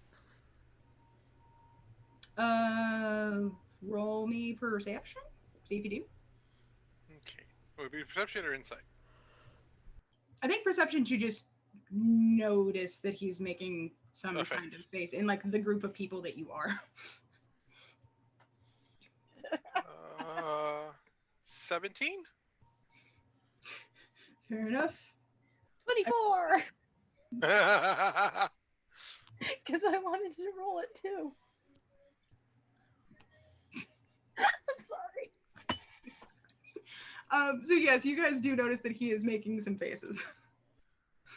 Devotion, like, kind of places his hand on his shoulder. Sort of breathe, Araquiel. Right. She's right through that door. I promise you that. She won't disappear. She won't turn to dust. She might slap you. But at least you'll know she's real. That might actually help some. Yeah. Not say, wow, you had to go fucking end game on that. Turn to dust. I make no apologies. He'll sort of gently nudge Araquiel forward. So yay. So Araquiel will definitely follow after. In the classroom, Laurel has like noticed that you're here, and she's gone ahead and turned to the other children like, we'll continue this tomorrow. I'm going to be taking the rest of today off. But see you all bright and early. Don't forget your homework. I bet all the kids collectively go, ah. Yes. And I just turned to them and like, listen to her.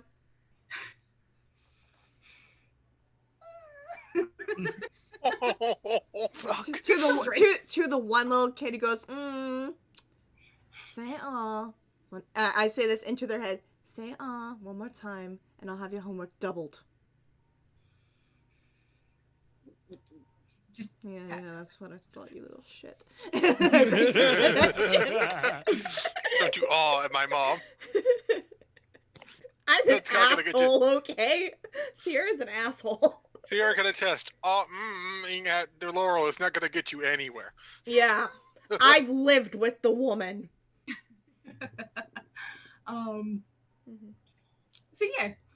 So she sort of, like I said, she notices you guys coming forward and she goes over and like gives you a big hug, a much more, sedate one than Adrian, but that's to be expected. So she does, and roll me insight real quick, because Araquiel hasn't entered the room yet. Shit. 12. Why you do this to me, Pike? Well, lucky for you, her deception is shit, and I rolled a 2. So... My mom can't deceive for anything. No. She's done with deceiving. She's done. So you can see that she's really happy to see you, but it's also definitely like a lot of worry is down under there, because it's like, okay, you're here, but he's not. I'm going to wait until she says something before I start losing it. Because you know what that obviously implies. So yeah, but she first off just like does like that mom thing where she kind of like, even though it hasn't been technically like that long comparatively since she last saw you, she does a thing where she like cups your cheeks on each side and like turns your face a little bit. It's like, I think you need to eat just a little bit more, sweetie. You're just you're doing so much. You need to make sure you do, because I've had a rough couple of weeks, Mom. I will try to eat more.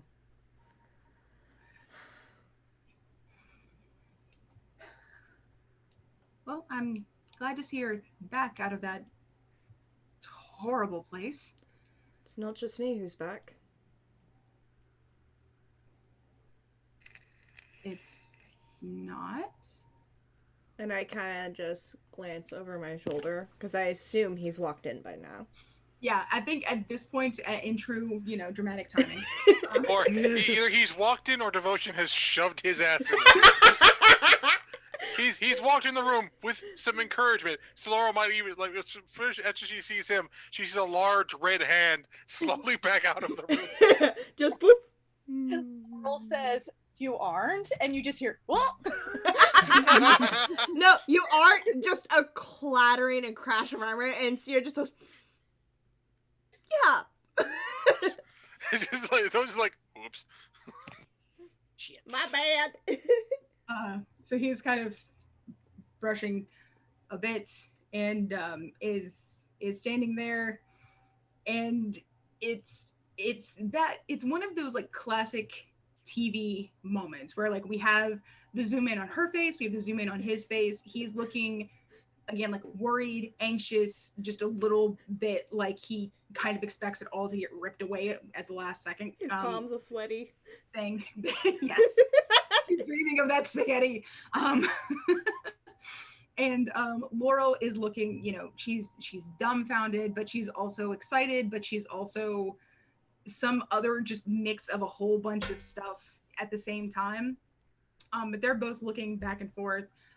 Adrian is also like kind of looking over like, who the hell is, because I don't know if I pull Adrian aside and I step back a little bit, but still kind of like in the middle, but not standing directly in the middle of their line of sight, just like in the middle off to the side, and just have my hands on his shoulder.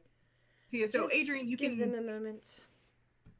So you can feel his head kind of like looking from her to him and then back again, and then he kind of glances up at you and then back at him. I smile.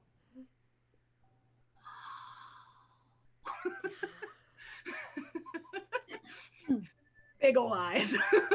I'm just like, yeah. That moment he realizes, oh, that's your dad.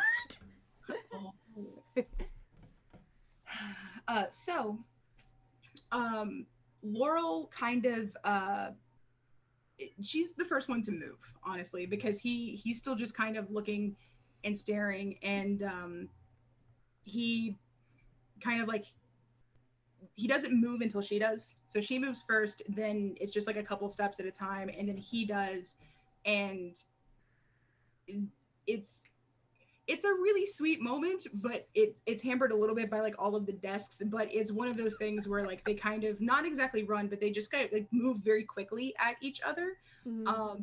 And he just like completely carefully like scoops her up bridal style. Aww. And like hugs and like does a little twirl like in between the desks kind of thing, and just like hug Two-Face, hug, and at one point, like as he's hugging, like the hand that's under his arms, because this checking this is physically possible, he does the thing and they're like touching foreheads, and he takes his one hand and like rubs it over her tummy. Aww.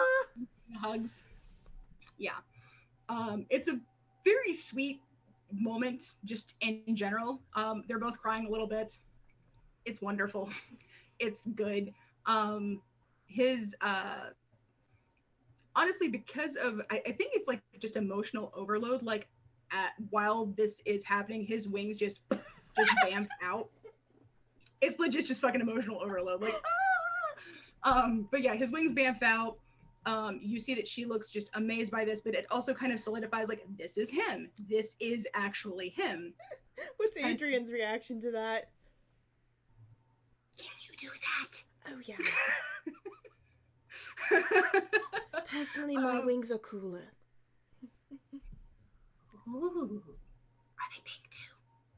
No, they're more silver. But I don't know. I'll see if I can figure out if I can make them pink or not. So yeah, he's delighted. Eventually, they kind of, they break apart. He puts her back down, and like they just like, they're not actually saying anything, but it also looks like they're saying a lot at the same time, like non-verbally. Not like they're necessarily talking telepathically, but like they're just having a whole ass conversation from the looks in their faces. But he keeps like talking to her, and then like he'll put his hand like on her tummy, and then he'll look over at Adrian, and then he'll look at her, and eventually he actually speaks. And like I said, they're both crying a little bit. Yeah.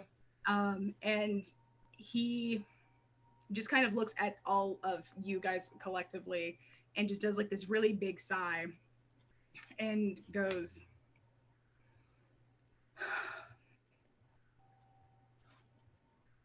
I can't believe it's real. I can't believe Mother didn't just slap you now. I say that. Which makes all of them kind of laugh a little bit, and then she sort of like she like glances over and then looks back at him and goes, I do owe you at least a few of those. And he kind of nods a little bit. I shield Adrian's eyes. I wouldn't blame you. I really wouldn't. And she kind of like takes a step back. Like she's still holding his hand a little bit, but she takes a step back and she kind of glances over and looks back and goes, maybe not in front of everybody necessarily. I still have Adrian's eyes shielded. I'm just thinking in my head, fucking do it, fucking do it, fucking do it. Meanwhile, the whole party has their heads like, it's like one of the cartoons Just where like- everyone's head in a line up along the door, just peeking in, like, Yeah. with Zink's on the top because he's standing on Devotion's shoulder. Like, I was gonna say it would just be super funny if like Zink was at the top and like Sutha's at the bottom. Hey guys, what you doing?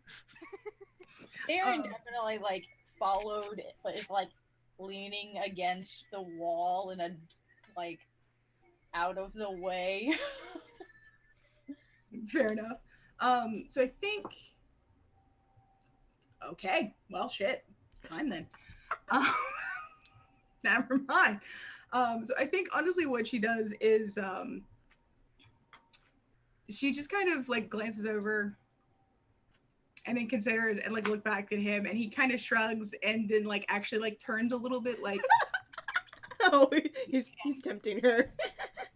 I cover Adrian's eyes as soon as that happens. You don't need to see that. And she kind of just. She does have a moment where she kind of like glances over and she is still really happy, but she's also like considering like, yeah, you know. I just give her the nod like, yes, do it, mother, do it. It turns out humans are complicated. And she does do like a wind up and just a real quick just open palm. And he goes, oh, that was a good one. And she sort of looks and goes, well, 24 years will do that to a person. It wasn't my intention. I do hope you know that I never would have stayed willingly gone that long. We can discuss that later. Right. Yes. I'll stay at the inn here until we can get reacquainted.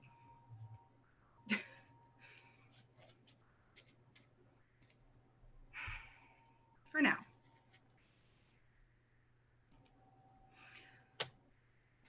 So everyone else is alive too, just to let you all know. And I like speak up after that. Sorry, what'd you say? Everyone else is alive too, just to let you all know. We all made it back. And I nod to like all the fucking heads that are peering around the door. That's quite amazing, actually. Yeah, I don't know how they do it. And the heads just slowly pull out of the doorway. Don't you fucking run away, all of you. The room's not big enough for all of us. Some of us take up a large amount of room. We've seen enough. We'll be out here. Just The potion's head pops back around. Laurel does an excellent arm. Excellent, excellent form, and just yerp.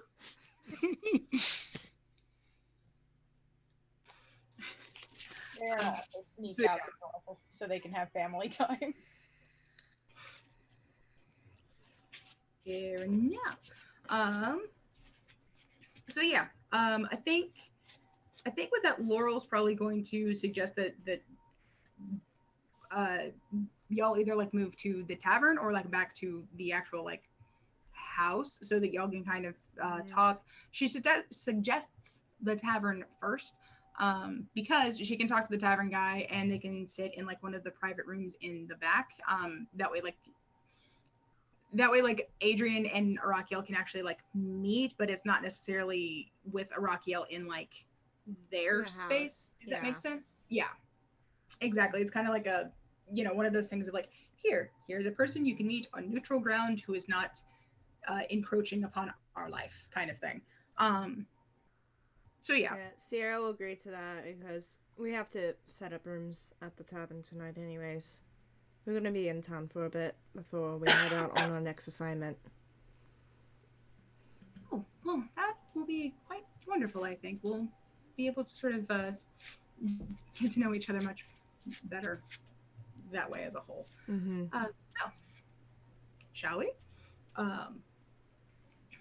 We shall.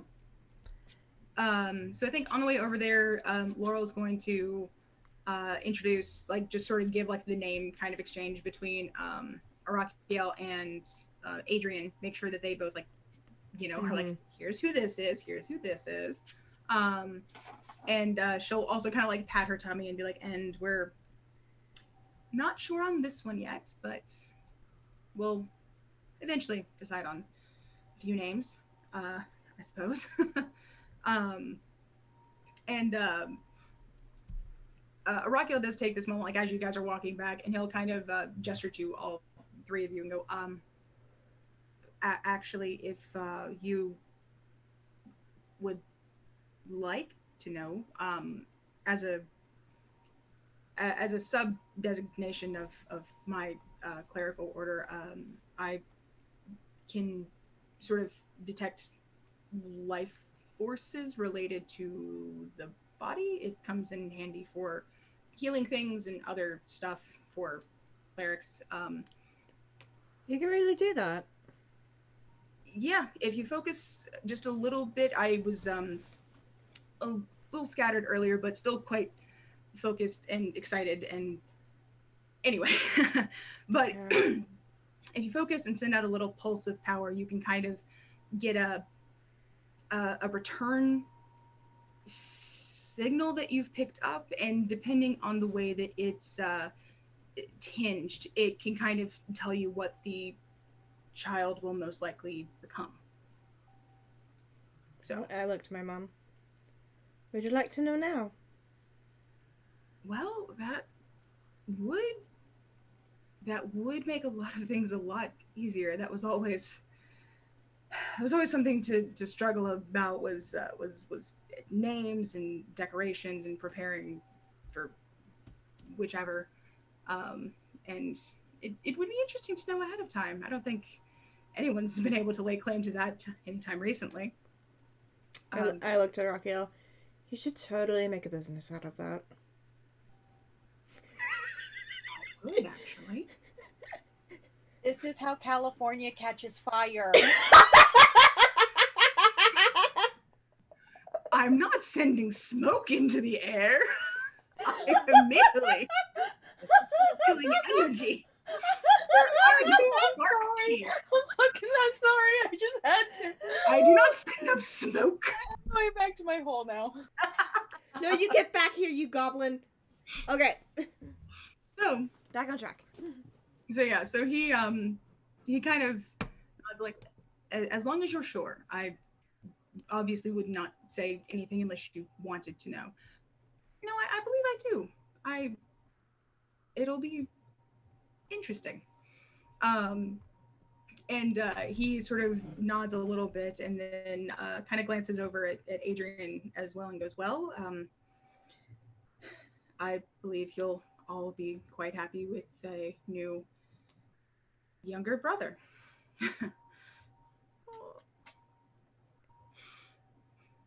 I just teasingly nudge Adrian. Huh? How's it feel to be the middle sibling now?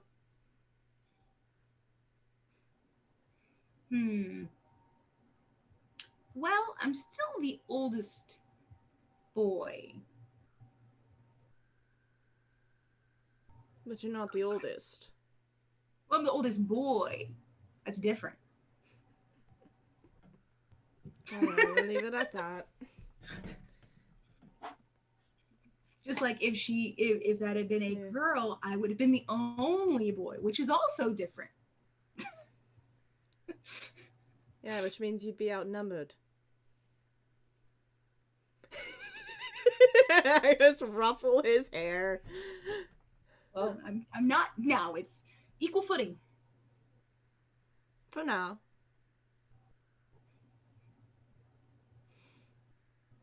Until the little one comes along, and then you're going to outnumber myself and Mom. No, it's oh. Let's head to the tavern and talk some more. Also, I think Sierra missed his whisper question. Are you having one too? That was what he thought when you first said, like, just because she and Darren slept together doesn't mean she's already pregnant. He doesn't know this. She doesn't know this. To be fair. Let's move on. Anyway, so yeah. So y'all head over to the tavern. Your mom's looking pretty happy to know that. And she and Adrian, like, as y'all are walking, because Araquiel kind of like falls a little bit quiet. He seemed to just like soaking in everything. But they're just kind of discussing a couple of different options for potential baby names. None of which start with the letter F. None of which start with the letter F. The letter F is banned in this household. Just, but yeah. Sorry, one second. Booker is being a dick.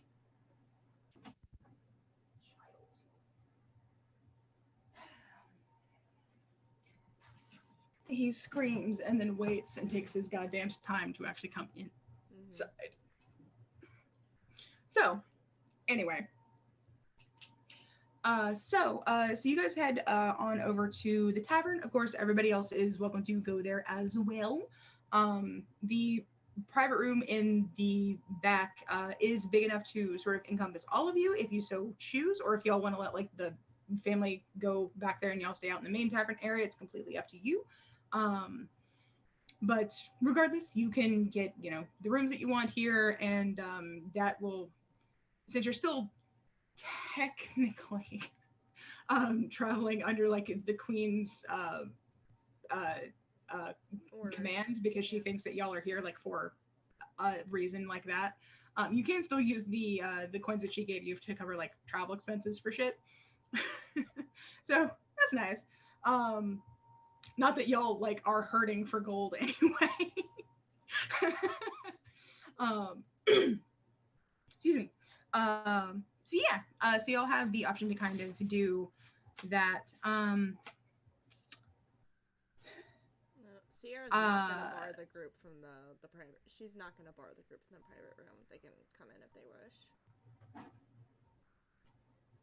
Sorry, say that one more time? Sierra is not gonna bar the party from the private room. Okay, fair enough. Mike got really quiet all of a sudden. Yeah, that was weird. It's because of fucking Zoom. Because, yeah, if I'm quiet for a while. I don't know, let me fix the gain on my mic again. Oh, Zoom. Zoom. Can you hear me Anyway. now? Is that better or worse? About the same. Okay. It's just fucking easier, I bet.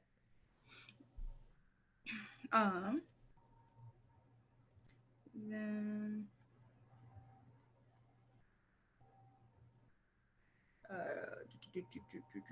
Sorry, just making notes. So yeah. While y'all are back there, gosh, it's hard to hop between like 3 PCs. So I'm just, or sorry, 3 NPCs. So I just want to make sure that everybody else who's in there has like a chance to do, you know, anything that they want to do. If y'all want to have either conversations like between each other, or like with anybody else that's around here, we can do. Because I imagined the NPCs were gonna like break off and introduce one another. Yeah. And we're all just like chilling as they're introducing one another, having our own conversations. Hi. Good to see you. Look well. What about 12? You look well. Oh. I don't know why I can't hear anything properly today. Laurel, you look 12. Oh my goodness. You've regressed. But yeah, okay. Cool. And I know there's just a whole lot of stuff sort of going on in here today.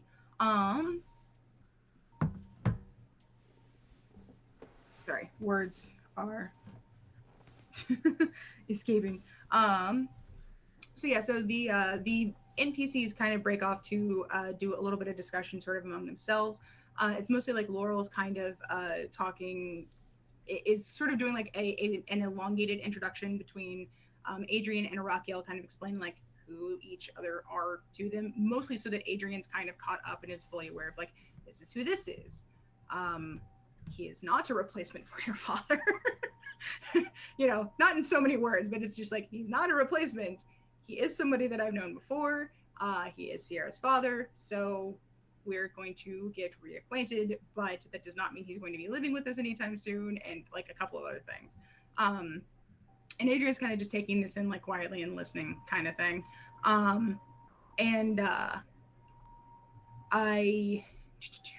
Y'all are able to, like I said, get your rooms sorted out for the night so that you, or for however many nights that you want to be here, so that you have it all ready to go. And can go ahead and get like a late lunch, early dinner kind of thing here if you so choose. Mm-hmm. There you go. Fuck are you, dingus? Anyway, so yeah.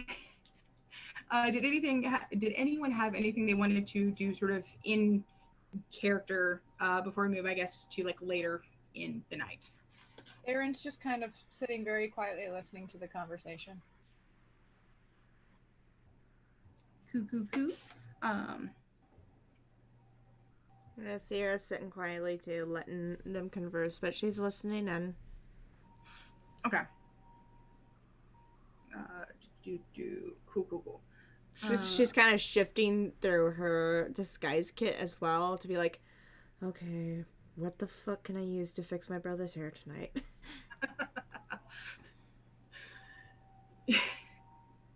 And also she's trying to figure out who the fuck gave him blue hair dye.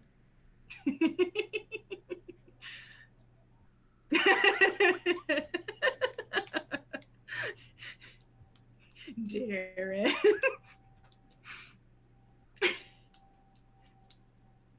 I'm gonna roll an insight check on my boyfriend.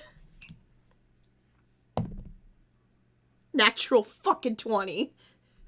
Wasn't me. Well, you're the first suspect, okay? Well. I'll be right back. Okay. Sierra has no fucking clue that if it's not Darren, she doesn't know who in the party would do it. Right. To mix.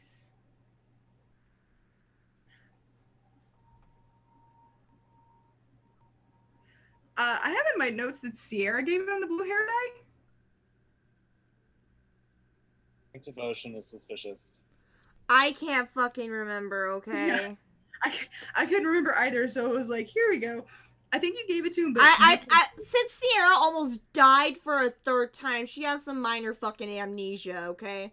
She probably is looking at Darren, and then she remembers, oh shit, I'm the one who did it. There we go.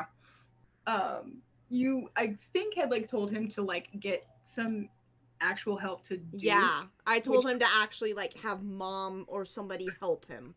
But he was like, nah, I can do it. Mm-hmm. And this is why we all make Paige is scatterbrained, Sierra is scatterbrained. No, it's fine. Like I said, I legitimately couldn't remember, so that's why I was checking. Yeah. But yeah. Alright, cool. So now she's just aggressively searching for color corrector, realizing I fucked up.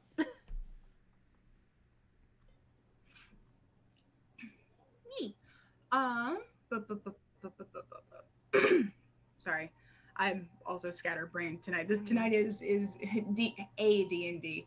So okay.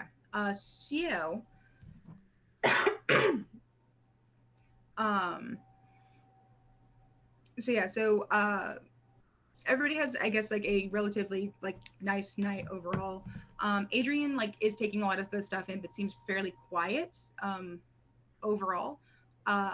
Not really saying much, not really like questioning too many things, but just kind of like he's just kind of like sitting and listening very attentively in a way that could make it seem like he's not paying attention, but he definitely is, which you know because you know him very well.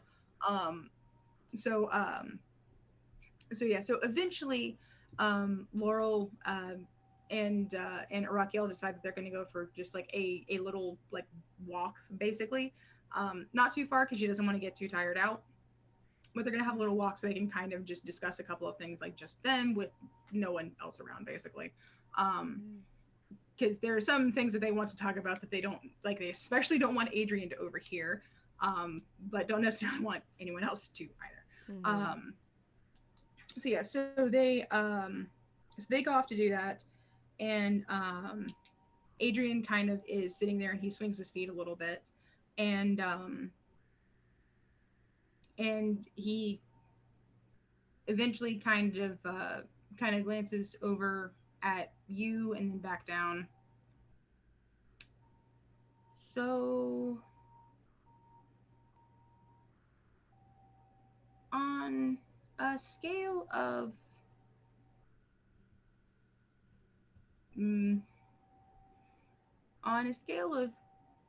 good to Ferris, what would that guy be like if he were to be around all the time? Are you saying you want him to be around? I don't know yet. Because I don't know if maybe he secretly is going to be a bad guy. I've only known him for a little while myself, but he hasn't given me any reason not to trust him. I know he cares deeply for our mother. And he was actually very excited to hear about you and our little brother. Yeah, he wants to earn your trust.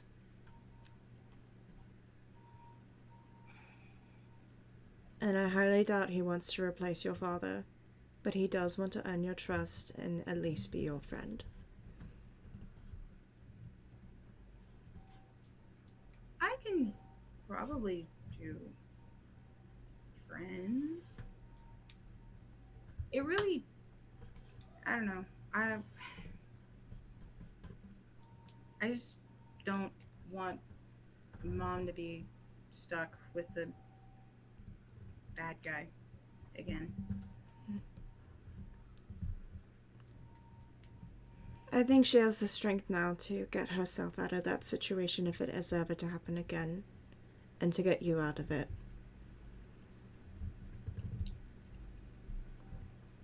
Yeah, I think so.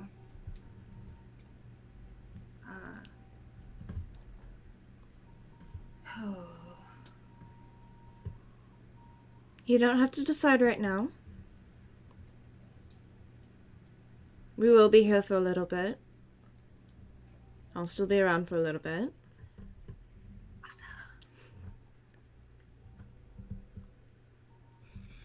Just, best advice I could give is take some time to get to know him. And then make your judgment.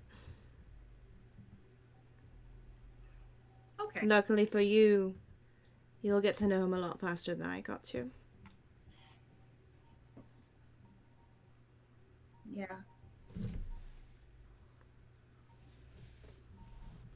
And I'm okay with that.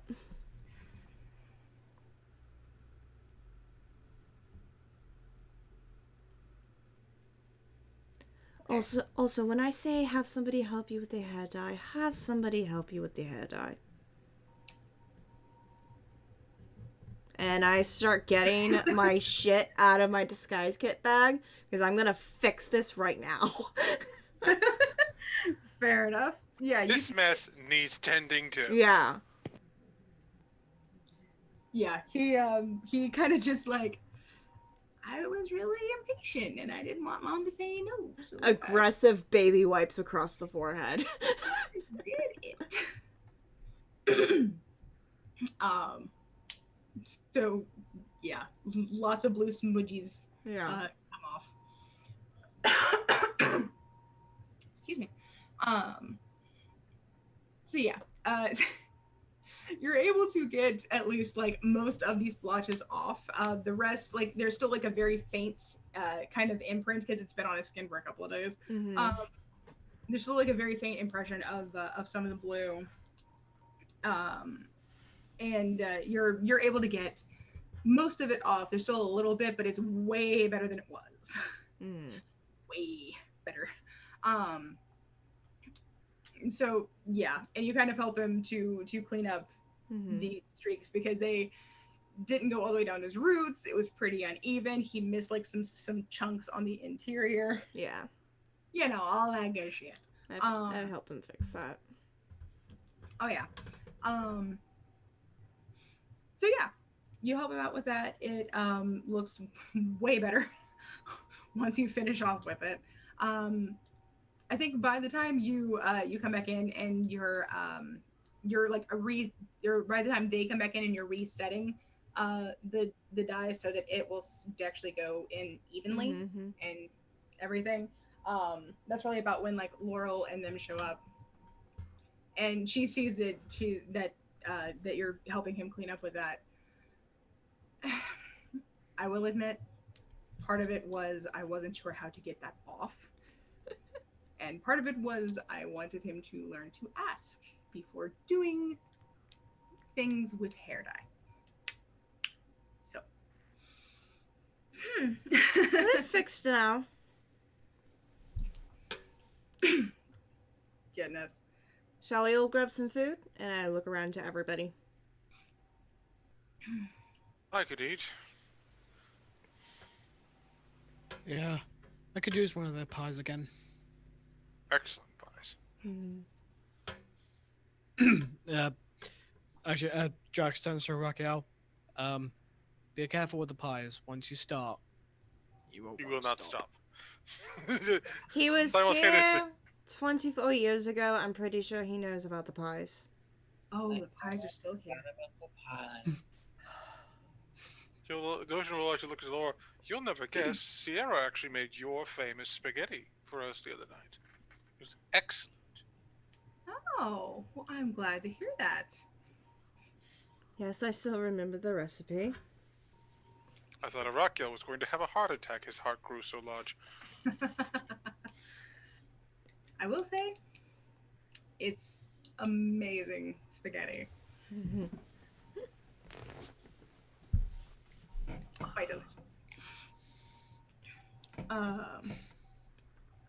Okay. So yeah, you guys go get some pie. Some It's foods. so good. So good. So good. It's so good. Yeah, no, it's legit. Just it's such good pie. It really is. And now I want pie. God damn it. Anyway, like just a big old hunk of pecan pie. Just anyway. One thing. When it comes to the ordering of drinks, Drax will get the first round. However, he is not drinking. He is only having water. Isla is sitting directly next to him and goes, "Are you okay?" Because she doesn't smell alcohol. Are you okay? Yeah. Yeah, I'm fine. I just wanted to change.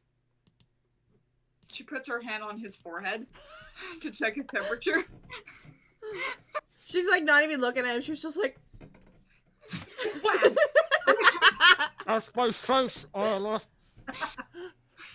I know. And it's hot, but not in this way. Is there a reason you're putting your hand on my face? I'm checking your temperature. Are you seriously? Are you feeling okay? If you don't move your hand, I'm gonna lick it. Sure. I'm fine. I promise.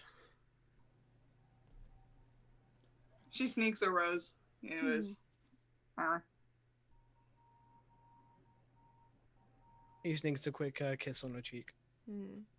No, and she like sneaks in snowdrops with the rose. "Aw."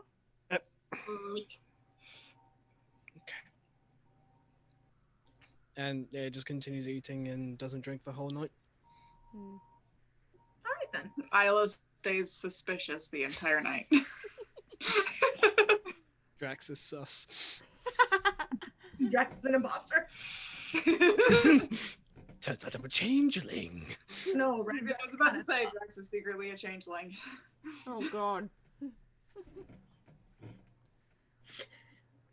Well, Drax will be red, so red's acting sus. I mean.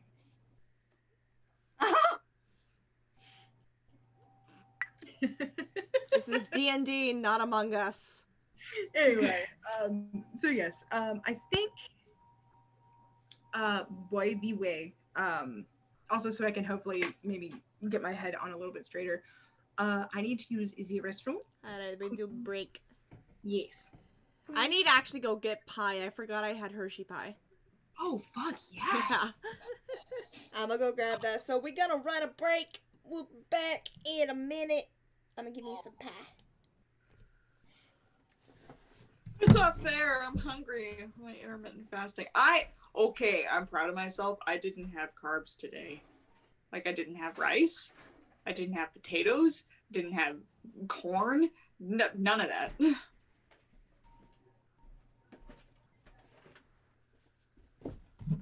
Good for you. That's awesome.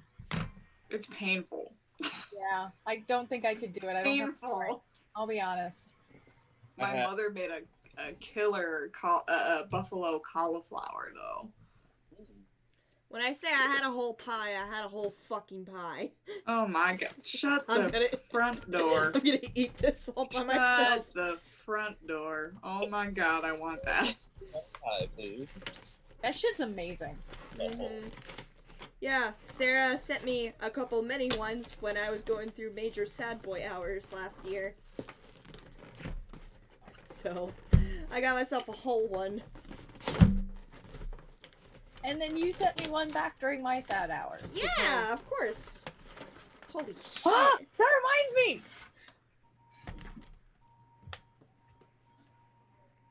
Champagne?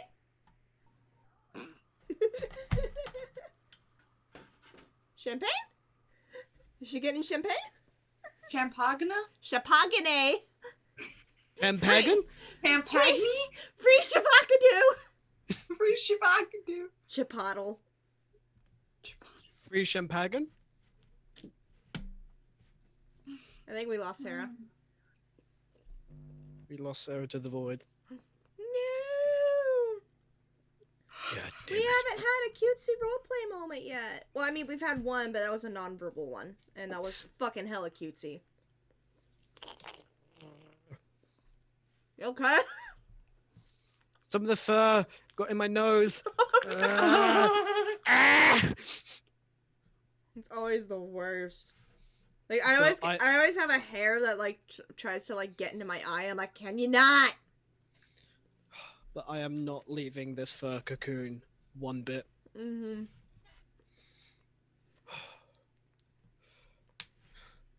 Yeah, I think we really did lose Sarah. Shit. Fuck. Signs of life! Brian leaves! Reverse signs of life! Signs of death? Oh shit, we lost Brian to the void now. Well, Sarah embodied Darren and rolled a nat 20 on stealth.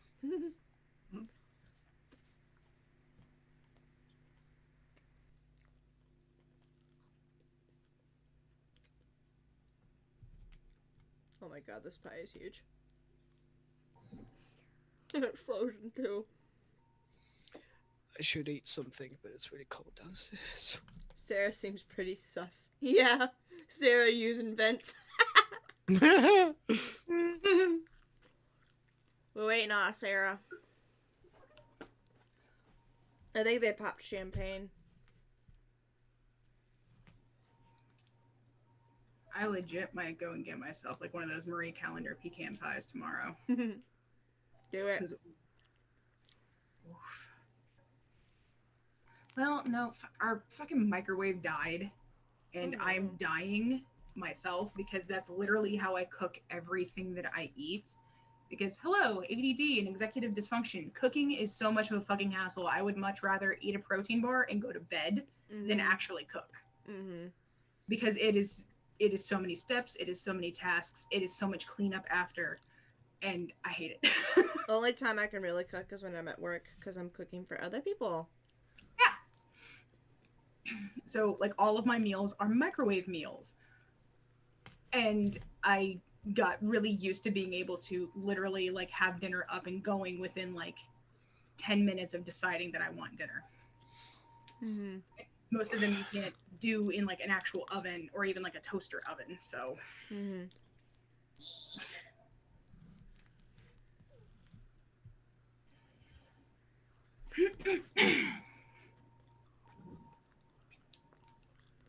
Oh, Zinc also is gone. Damn. Yep. And Drax just left too. Meh. I'm here, I just needed to lay down. Okay, Zinc's still here. Okay. Hey, Zinc, can you remind me, what's your sister's name? Because I can't fucking find it anywhere.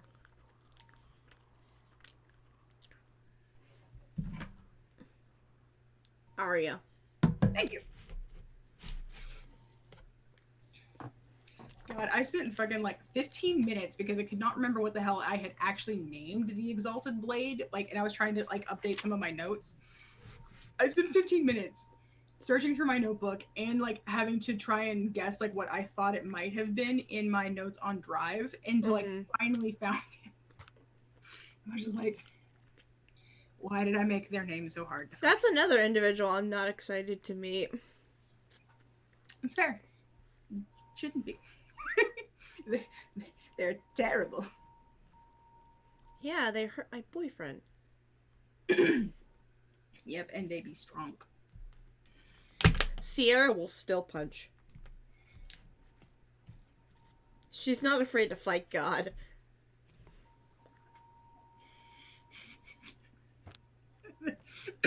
I knew it, champagne. I needed to. I'm sorry. I just remembered that it was in the fridge. It's a good day for me. I'm sorry. No, hell yeah, man. Enjoy yourself. Wait, what? Hold on. What the fuck did... Hold on, I gotta check something. Oh shit! Kitsune gave Sierra inspiration. Oh, Cool. hell yeah! Thank you, Kitsune. Mark that shit down. Yeah, I'm gonna mark that down. Yeah. Which also house rule. If you already have inspiration, but chat gives you inspiration, that counts again. It Okay. doesn't get wasted, so you can have like 2 checks. It stacks. Yeah. Okay. I think it can only stack up to twice, but it can stack. Yeah. But Yeah, I'm sorry. I wasn't paying attention to chat, so I didn't see it. But thank you. Are we good now? Yeah, I think everyone's here. Okay. I think. No devotions here. Zinc's laying down, but still here. Right. Hannah, you still with us? Mm-hmm. Awesome. Cool. Close that door at least until Booker starts screaming. Okay. Coolio. So. Boop, boop, boo.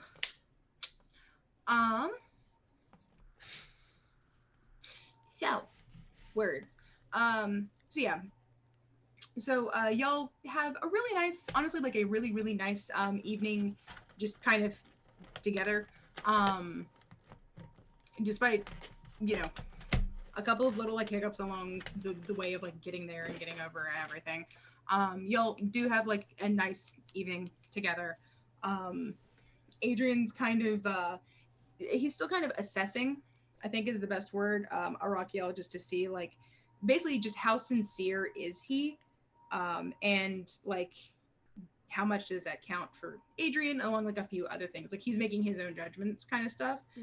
But he is still like doing, at least it seems like he's doing his best to make an active like judgment and not just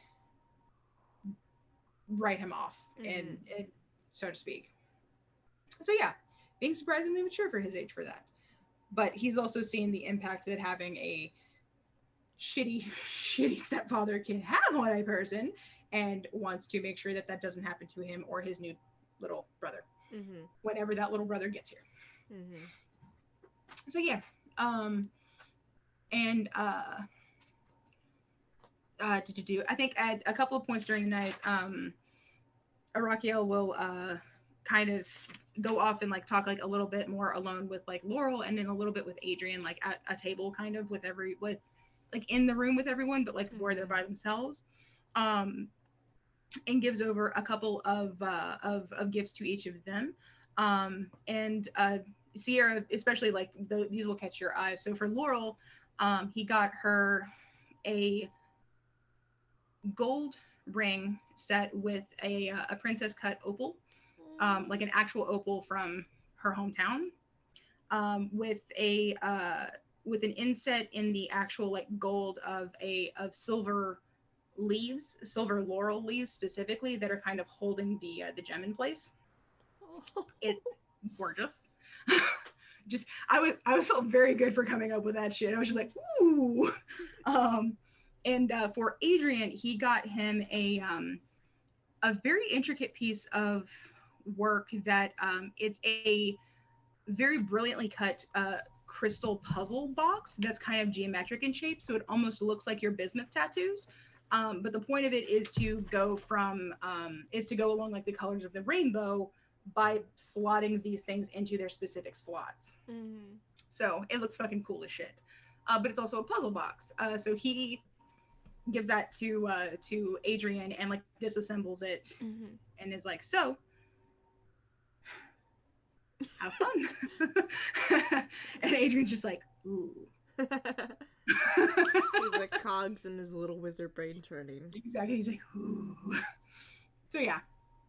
So that will delight him for days on end, you're sure. And he also gives Laurel an additional little thing for whenever the baby does arrive, which she'll kind of show you because it's just really cute. It was it's very simple, but it's also just a very good thing for a small baby to have eventually. It's a wooden cart and horse.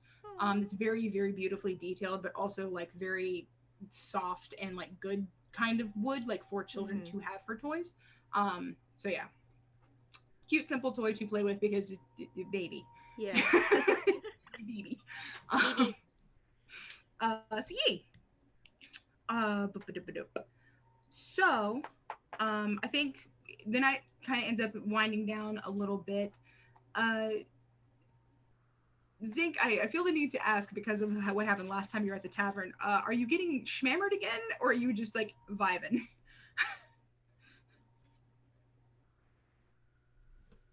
Yes. I heard a yes. Fair. Yeah. Apparently, Satan agrees. So,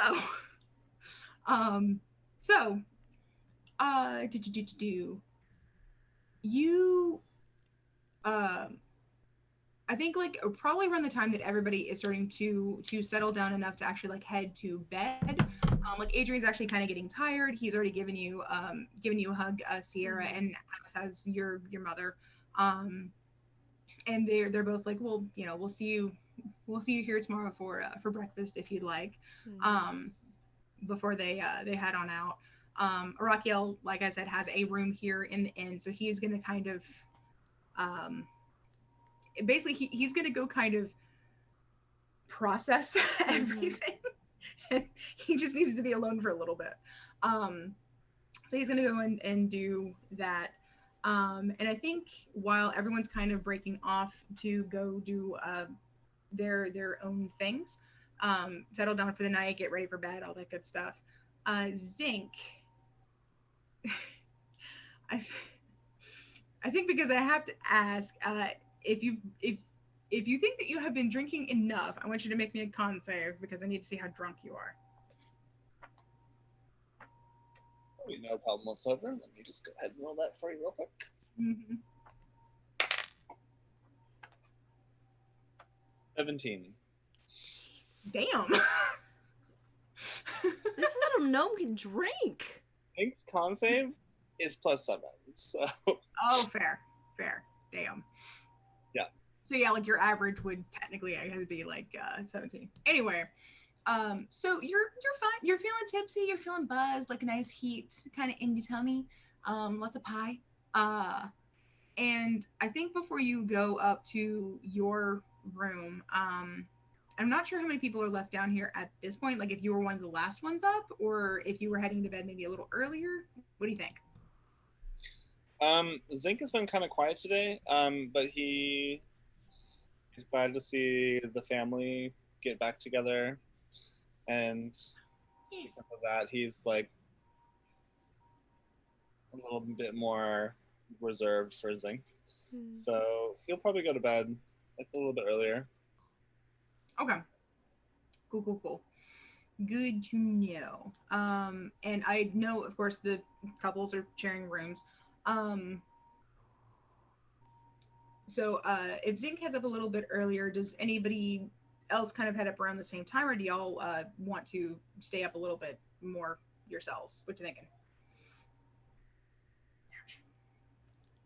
Devotion isn't going to go to bed anytime soon. He's just kind of lingering at the table after everyone sort of, his horse is just kind of thinking. It's just staring into his very light mug of ale. I think Flortma's ready to go up. Drax is staying downstairs.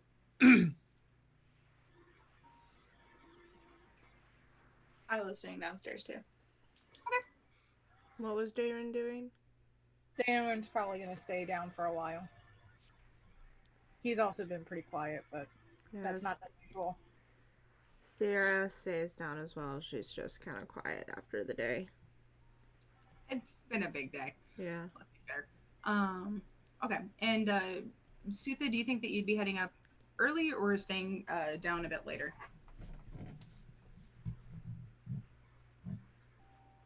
I don't think she heard you. Bridget. Would Sutha be staying up later or heading on to bed a little early? Suthu would probably be heading to bed. Okay, right now.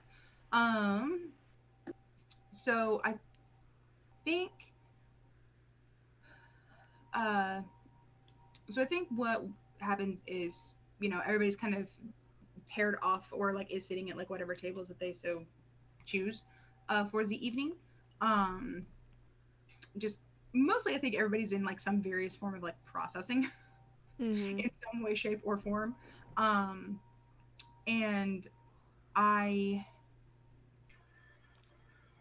think what happens is, Zinc, you go up to bed a little bit earlier, like you mentioned, and I think like right after you like slump into the bed and maybe you're like getting all cuddly and stuff like that, you feel your pocket, like the little pouch that you've got that has the attunement fork in it. You feel that start just fucking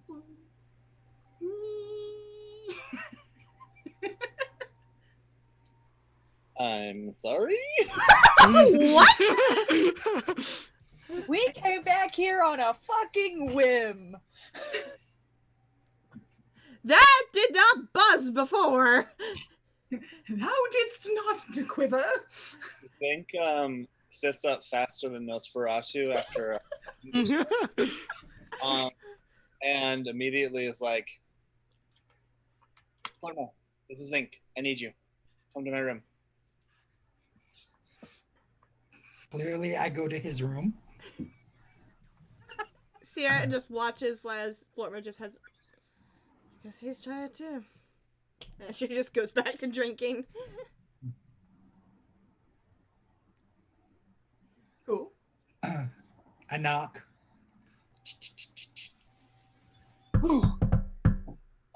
I have to go. The thing is, they're doing the thing. It's the thing. My divining rod that tells me where parts of my rod are is rotting. Florma just did the blink. I didn't do anything wrong, but this thing is going off, so I have to go now. Okay, I will go with you. Thank you.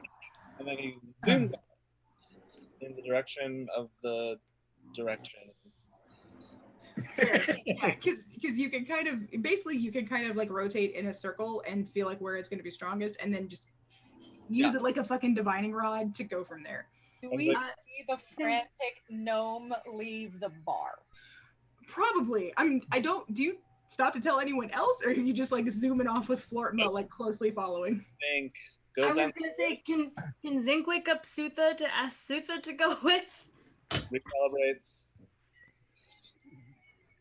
At this point, Zinc is he is one track minding. Yeah. He's in the middle of the bar, like just doing a circle to get the thing. He goes out the door, does the same thing again. I follow the suspicious gnome. If Flortma runs after Zinc, just like...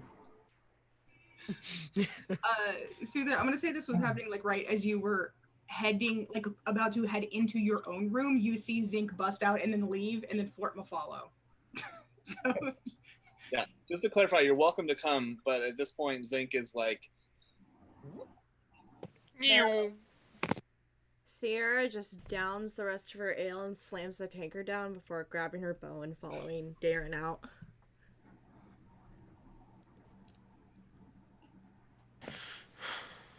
Well, that looks exciting. Zinc is like half running, half walking in the direction. Thankfully, you have the shortest legs in the party, so everyone else can easily keep up. Yeah. Yeah. I catch up next to Flortma and I just go, what has him so excited this time? Something about his rod vibrating. It's a magic wand. Nope, not going there. Just follow. What's this about a rod vibrating? What did I miss? As I walk up beside Darren. I'm not asking questions, I'm just following. We've only been here 12 hours. What the fuck is going on? Like 4 hours. That's yeah. Maybe 6. Sierra can't count right now. She's exhausted. You're and slightly tipsy. She's slightly tipsy right now. Zink, meanwhile, under his breath, is like,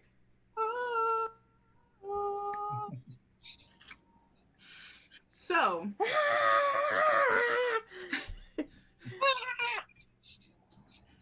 so you're following this thing, and you're kind of maybe surprised, maybe not, but you're kind of surprised to feel that it's vaguely moving as well, and it's just out, and it's not in the city limits. Like, it looks like it's coming from the path leading up to the city, like if you were traveling here on through the roads.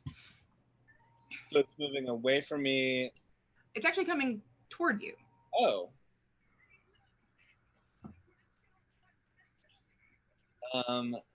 Zink is gonna just like start running because he's excited. My movement speed is 50 if I'm dashing.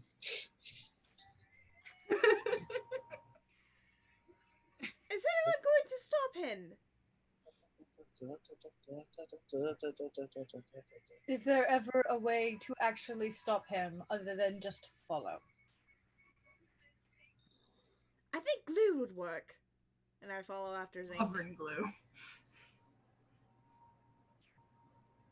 Possibly. Anyway, so you're running.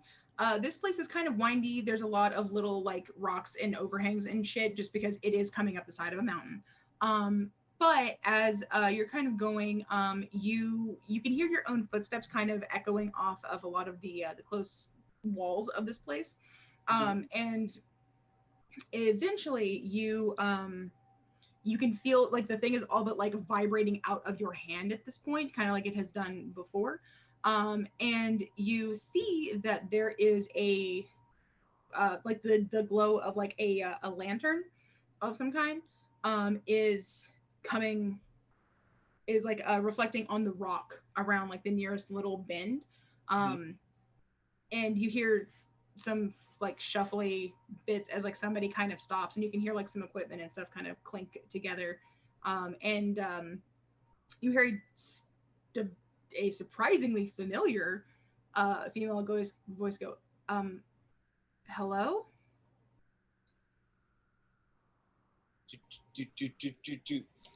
Hi.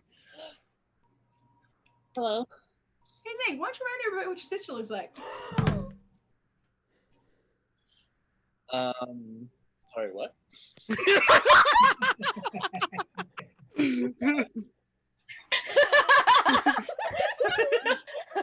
Guard me while I disappear. Greater invisibility. Run away. Excuse me for a moment while I process this information. And Zink just goes,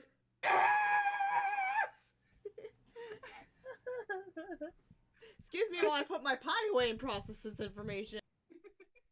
Oh my god. Why do I have so many folders?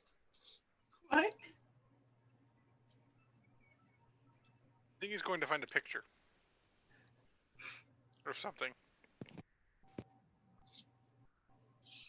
Okay. Zink has a sister. Her name's Aria. And she is as pale as Zink used to be. Same height, but like long, flowing pink hair. It doesn't do the thing that Zink's does where it looks like it's underwater all the time, but it is very vibrant. It like cascades over her shoulders, and she'd be wearing a similar outfit as Zink, but purple. Turns out there she be. She looks a little thinner, a little more like travel worn, a little more like she's definitely gained like some muscle and lost like some general just like mass. If she had any baby fat still left over, because she is your younger sister, you said? Oh, yes. Yeah. So if she had any, no equivalent of like baby fat or anything like that, like left over from being the younger sister, it's all just kind of like been burned off by all the travel. But she's sitting there with like this huge, like almost comically like overstuffed traveling backpack with like pots and pans and shit hanging off of it, and like a lantern on like a little overarched like hook thing. And she's kind of standing there. Zinc? Aria? What are you doing? What? I thought you were an emerald. I thought you were home. Turns out I work for the queen now. It's a long story. But first things first. Ah! And he's gonna jump up and hug her, and probably knock her over. Yes. Reminder: you are a foot taller now and blue. Yep. Yep. Yeah. No, just like topple. Oh God. Yeah, that's you. What?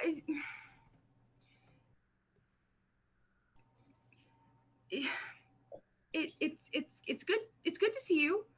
Don't get me wrong. But again, why are you here and working for the queen? And mostly, why are you here out of anything else? I was gonna ask you the same question, but first of all, do you have a piece of like geode on you? What? Yeah. Hold on. It's this one. This thing. Yeah, I picked it up. Gosh, I don't even remember where I was at this point. It was like embedded in some weird thing on a trade route over here. It was like in a hunk of stone, in a boulder, whole thing. Yeah. Why it? I don't know. It looked pretty. Can you please put it in this rod?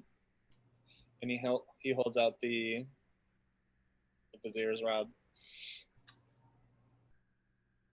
Oh. Yeah, turns out Grandpa's rod was broken into pieces. And you're... This is my group of friends. Behind me, over there. Oh, God. Hello, group of friends. I'm Arya, Zink's younger sister. Scholar, traveler, whatever you want to put it. Yeah, he's mentioned you before. I would like to. I would like to insight check her. You can do the honors. Sure. Just kind of tweak. Does it glow or does it make a Zelda sound or anything? It doesn't make a Zelda sound. It does kind of glow faintly as it kind of resorbs the chunk into itself, and then starts just like kind of quietly, just like it like pulses with like a faintly purple light for a second, and then kind of just fades off. And you almost get the sense that it's like processing the new addition kind of thing. I think that means I only have one piece left. But yes, I was able to find you because of this. And he pulls out the divining thing, and he sort of just like presents it all to her as though it is an explanation for what just happened. She's gonna... that's gnome engineering for you, I suppose. Should we move back toward back toward the city in Yall's case? There's a place that has really good pie, but first, let me take this from you. And he takes the pack. Takes the what? The backpack. Oh, fair. Yeah. It's surprisingly heavy. I wanted to insight check her. Yeah. What'd you roll? I haven't done it yet. That's not even a rolling pad. That's the fucking 16. Fucking reliable Fair enough. So she is, as she's similar to Zinc, but not similar enough that you can see like completely through her. You know what I mean? Like she's not an open book. As far as you can tell, she doesn't appear to be lying. You can't really tell though if she's like, to put it boldly, you can't actually tell if she's like happy that Zinc is here or just confused. Like you can't really gauge like what her actual reaction is to Zinc being here with no as far as she's concerned, with like little to no explanation. Okay. So again, this is everybody. Drax, Sutha, Lorma, Sierra.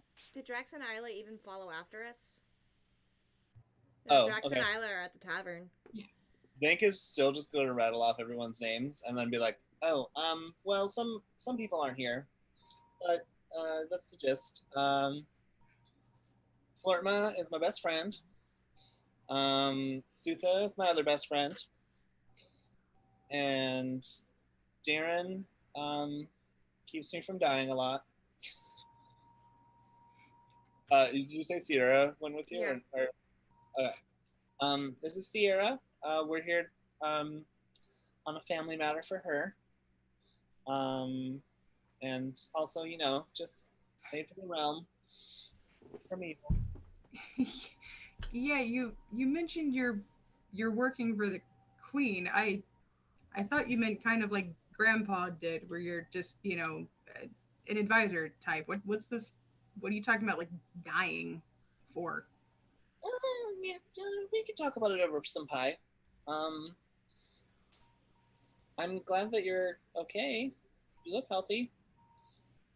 You look different. Are you taller? And are you blue? Like blue? Yes, and also, yeah, remember Grandpa's magic? Yeah. How I inherited it? Oh. Yep. Right. Well then, I'm glad to see it appears to only be impacting you this time, at least. Yeah, I've got more control over it, and he sort of like gestures the thing that he got to help control his magic a little bit better. I still turn into a plant sometimes, or sprout butterflies, but all in all, it's a little less crazy. Right. Right. I wasn't and you guys are like just, and she's like saying this like as you guys are actively walking back to Black Opal, so you're nearly like back to the outer gate kind of thing. I wasn't expecting to see you anytime soon. I honestly didn't think that you were going to leave home at all.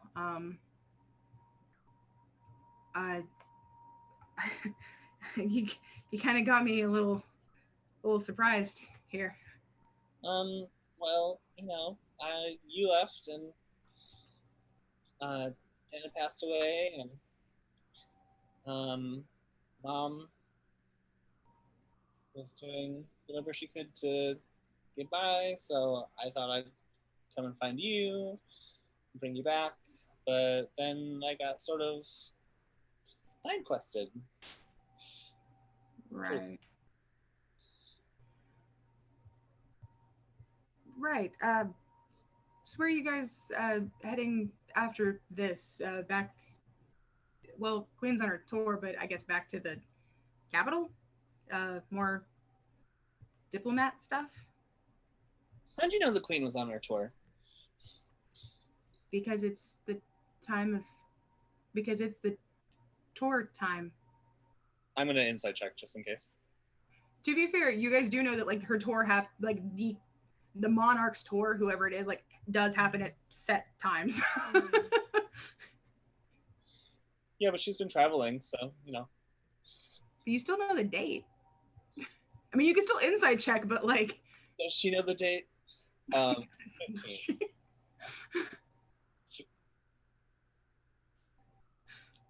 To be fair, my sister just appeared out of nowhere with an item that I was looking for, and it was not on the map where I thought she would be. That's fair.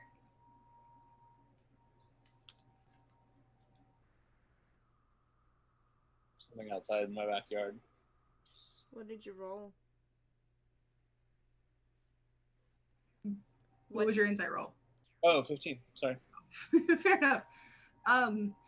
I mean, as far as you can tell, like, she's just sort of like, she's definitely confused. She's definitely bewildered, just a little bit, and looks almost like annoyed, but you can't tell exactly at what. You're just kind of getting like vague hints from things, but you can't really like read her as clearly as you have been before. Well, yeah, she just started her tour. Let's, I have a room at the inn, but I can get you another one if you want to have your own space. Yeah, sure. Right. Yeah, I'm just passing through here as I'm moving to another area. I'd hoped to make it before dark, but the road's a bit more windy. Where are you heading to? A place supposedly a little bit deeper into the mountain ranges. There's been some talk of some interesting historical sites out there for a project I'm working on. I'm gonna insight check her now. Fair enough. Oh, I love the insight. That is a 14. She isn't telling you the whole truth, but what she did tell you is true. It's more like she doesn't want to tell you exactly what she's looking for. But she is definitely like looking for something for a project. Has Zinc mentioned to me that Arya was looking for the Queen's Eye? I don't remember, but I feel like maybe. Yes, day one. Yeah.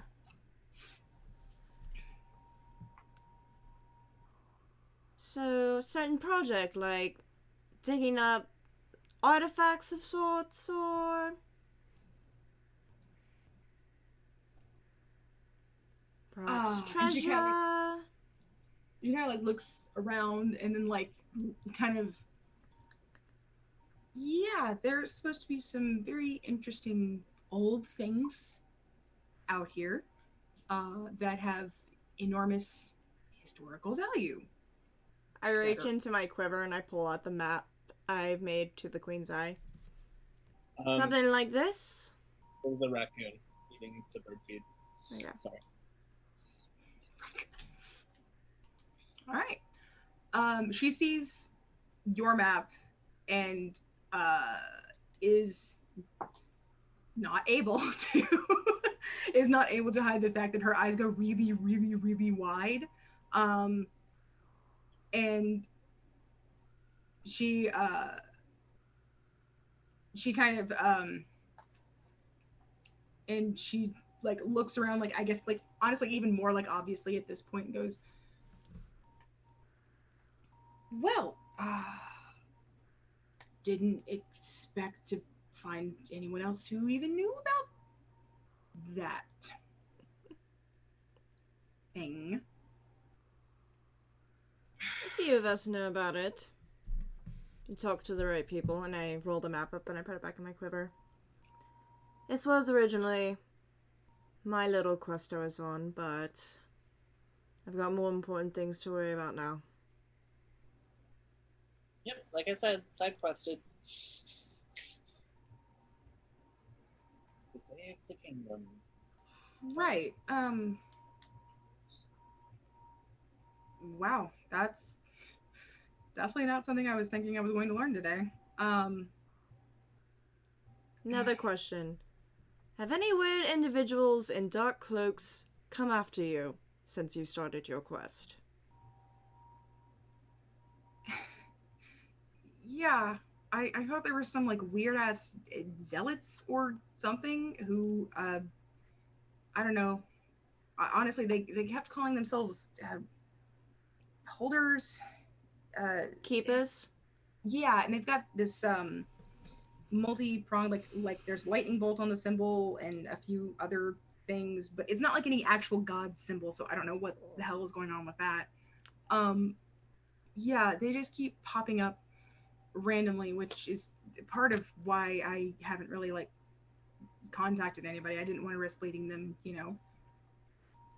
back home to everybody. So were you guys here hunting them? Oh no, we're here in town right now visiting my family. Ah. And like I said, they're not of the utmost importance to me right now. Right. Let's introduce you to everyone else and get some food. You probably Yes. Seems you've been traveling a while. You should really treat yourself to a hot meal. Yeah.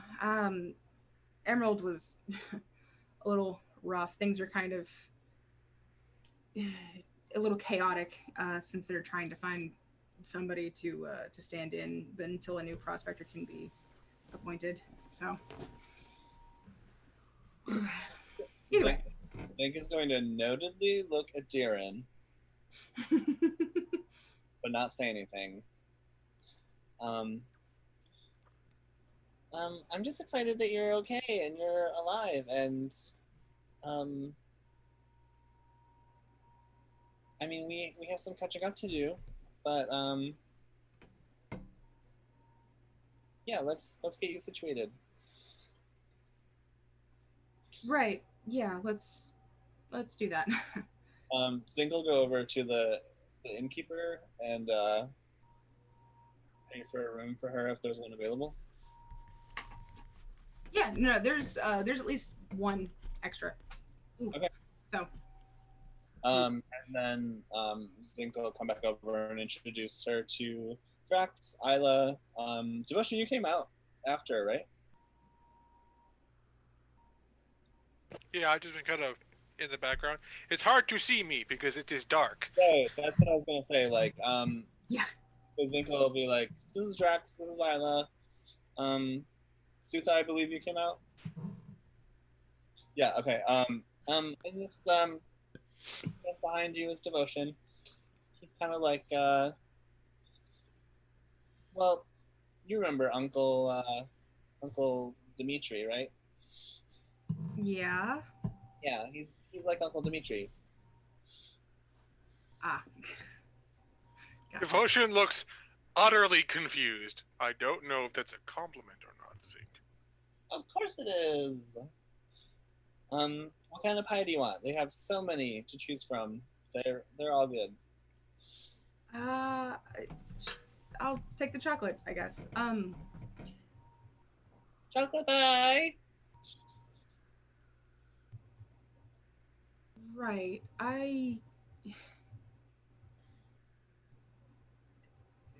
Sorry, my brain's a little surprise doesn't even begin to cover it. I never thought that you would actually leave home, let alone be here and with so many people and knowing about every. Oh, yeah. I know I have friends, I'm in the know. I'm cool now, And he does like an awkward half step as he walks over to get the pie.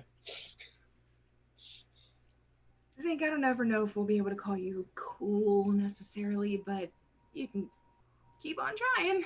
I'm not scared. Does it? Ah! Croutons. Did you say croutons? Cool tones. Yeah, his skin is a cool tone. I'm blue. Tea. So,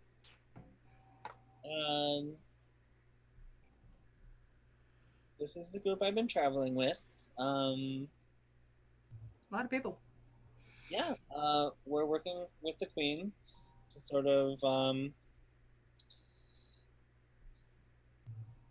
what's the best way to put it? We're on a mission of diplomacy. I can't give you all the details, but I can tell you that I have some information that might help you. But here, eat your pie. Let's get you situated. Right. Well, not too heavily situated. I've got to head out pretty early after this. So why exactly is it on a mission of diplomacy you have a friend who's good at keeping you from dying? Aren't you supposed to, like, not be doing that on a diplomatic thing? We require a variety of skills.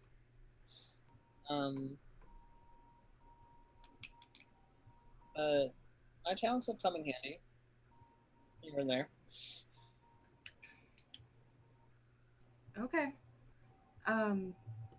Well, I'm glad I was able to give you the rod piece, I guess. Oh yeah. Do you want anything for it? I have some trinkets and bobs, and if you need something for trade. Look, the only thing that I'm trying to get right now is just more information on where my special interest might be.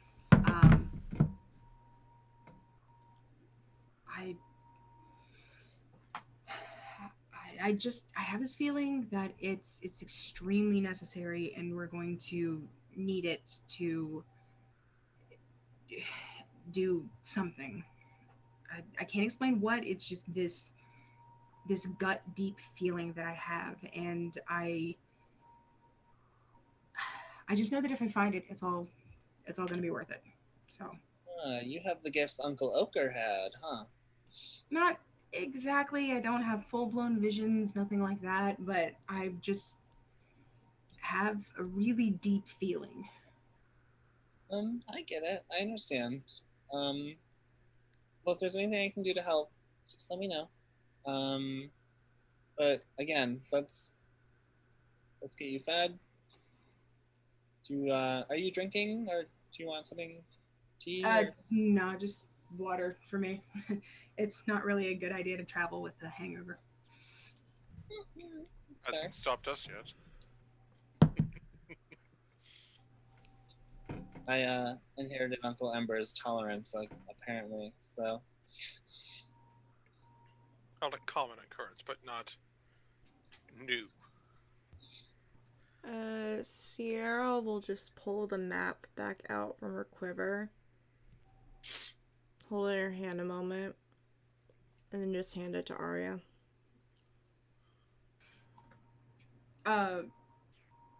She doesn't do anything at first. She just kind of looks from it, and then back to you, and then back to it, and then back to you. And she's holding her hands kind of like this, but you can almost, because you've done something similar like in the past when you've seen a gem that you really wanted, you can feel that she's trying very hard not to just like reach. It's just take it. Like I said, it's not important to me anymore. Oh. Insight fucking check. What? I said insight fucking check. Go ahead. Hold on, Sierra. 16. Fair enough. She definitely wasn't expecting that. She looks absolutely like just blindsided, confused, but like grateful. Wait. But just like Who I was who was who? You were insight checking me? Yeah. Oh shit! I better make my roll then. I'm gonna use my inspiration because I am rolling deception. Fuck. 15. I still failed. I can bend luck. I'm gonna bend luck if you want it. Please. Please let me deceive my boyfriend for the first time. I'm gonna bend luck to I just need 2 points. Ooh. Even 1. 3. So, and that makes it an 18. All right. I think to assist you with this is gonna sort of like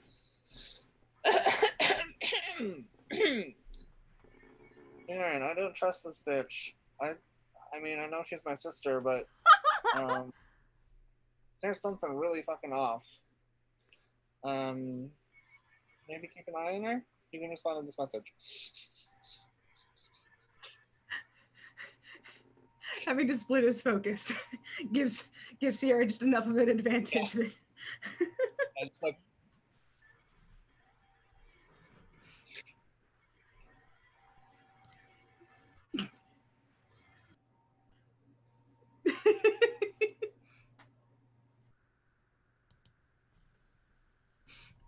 okay. So Darren, you're not able to tell anything more specific than what Sierra is projecting. So you don't know you don't know if she's lying, but she seems to be truthful. Sorry, babe. How does it feel? It feels bad, man. That's rough, buddy.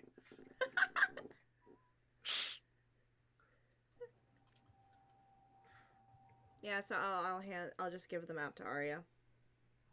So yeah, she'll take it very, very carefully. And then she'll kind of like look around and like very gently just kind of roll it up. And like, tie it with like a little piece of like leather or something.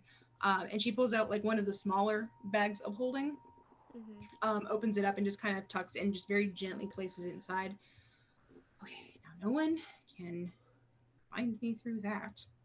Oh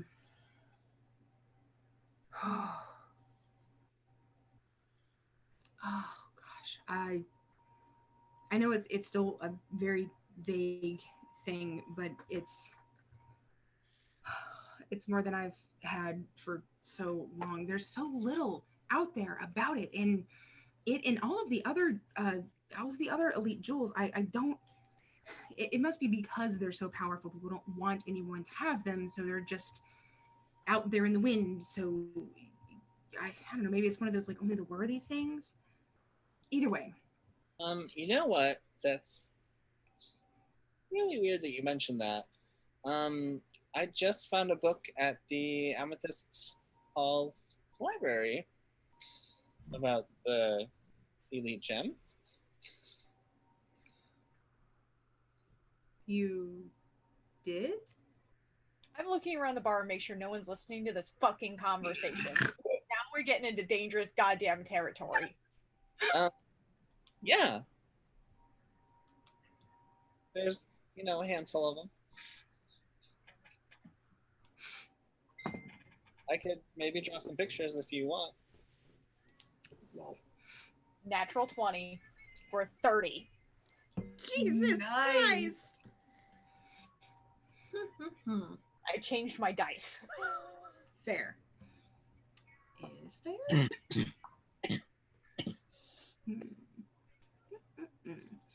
Okay. So, Darren, you can hear them talking about things that they probably shouldn't be talking about out loud. At least not here. Even in like one of the more like private-y rooms, like maybe not. And you expand out your senses kind of in a way that is just second nature to you from all of your, years of training in paranoia. Mostly the paranoia. So you do that, and you're looking around without actually making it look like you're looking around, which I swear makes sense. And you He holds. The normal subtlety he holds as he checks out the room. Yeah, basically. And you're able to see that no one here that you recognize from having been here before, having moved among these people before. No one here that you recognize is paying your conversation like that much mind. But you do catch outside, like through sort of the through one of like the big windows. You do catch a very and not as expertly done, but a definitely like attempt at stealthy shift in the shadows of the house across the street. Not a form, just a shadow shift? Yeah, like it's a little too far for you to tell if it was like a whole ass person like trying to slink along like the fucking hedges, or if it's some kind of magical hoogity boogity. But something moved out there in a way that was definitely not animalistic. So at least you know that. Cool. At this point, I just, pat Fortma on the shoulder so he realizes as I sneak the fuck away towards that. Roll me stealth. I would tap Sierra's shoulder too, but I would just as I'm walking by, doot, doot, boom. I just feel a tap and I look and nothing's there. Make sure you know I'm going, but that's still a fucking 30 stealth. Another nat 20. No, it's actually not. My stealth is plus 12. So an 18? Oh, wait, I roll with advantage. Oh, God. 30. Okay. Christ on a crutch. I really like this dice. I don't know if I use any of the other ones. As soon as I turn to look, he's fucking gone. He is gone. You turn to look back at the table, and that's probably when you notice, there's one less person here. No, I tapped her as I left. Yeah, and after you tapped me, I turn to look, and you're fucking gone. I have no idea where you went. Oh. I was trying to, so they could see that I'm sneaking after the person. I was really only stealthing from the person I saw.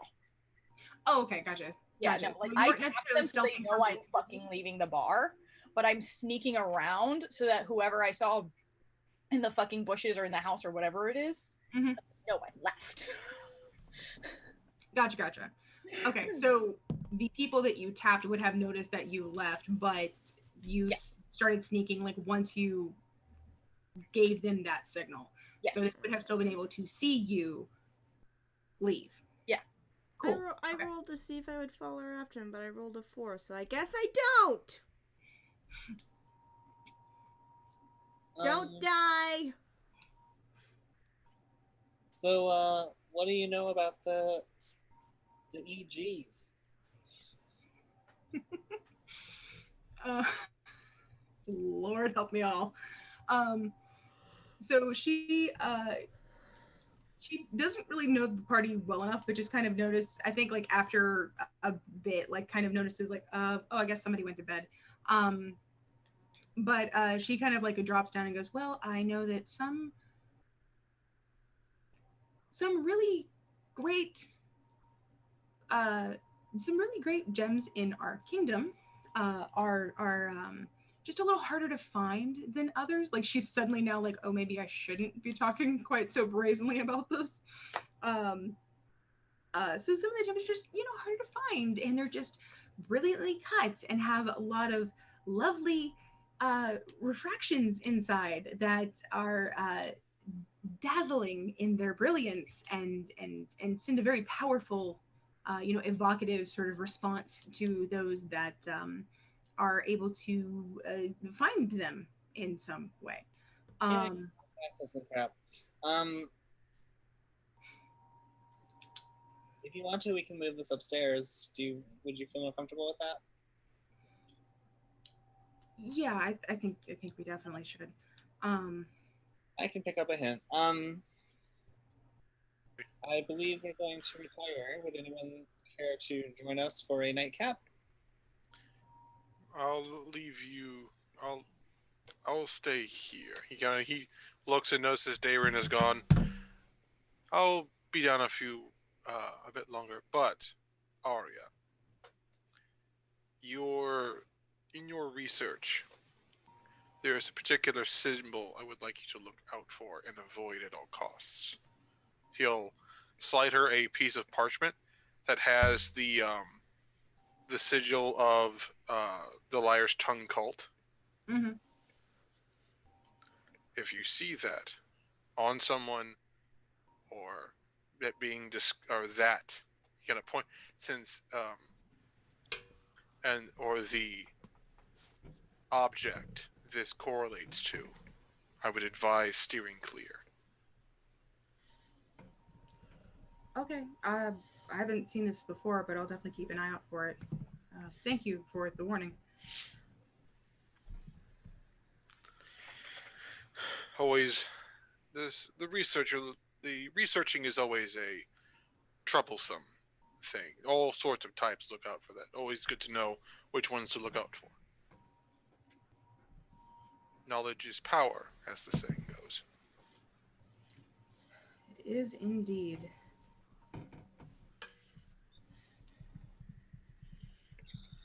Oh, you let your hair grow out, huh? Oh, yes, definitely. It's a little hard to keep it tidy on the road. Either way, I can give you a cut if you want. Possibly. Shall we? Sure. You know who's really good at hair is Sierra. And she can give you a makeover if you want. She's fabulous. Makes sense. Hers is lovely. Yeah. She's not as good as this this lady in Emerald. She gave me a glitter beard makeover. It was really fabulous. Oh, man, yeah, it was really cool. I thought it was Darren, but what are you gonna do? I will admit I'm a little bit rusty on makeup and hair at the moment, but... Oh, I don't think you should sell yourself short. You did a fabulous job when you were in the... when we were visiting our other friend, the Queen. And he winks at Sierra. What? Yes, you mentioned you work for the Queen. I got that. Yeah, we work for the Queen. That's correct. Sierra just has a look of confusion.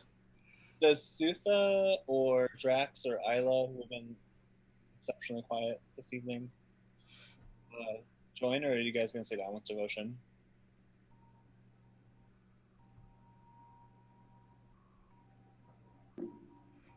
Sutha is not good. Let's face it, Sutha's not good at meeting new people. So, Sutha's kind of just sitting there watching and just thinking, this is weird. She doesn't even, I honestly feel unless she is I think there's something weird about this person, but I want to check. No, she's just no, something. I will probably kind of stay quiet.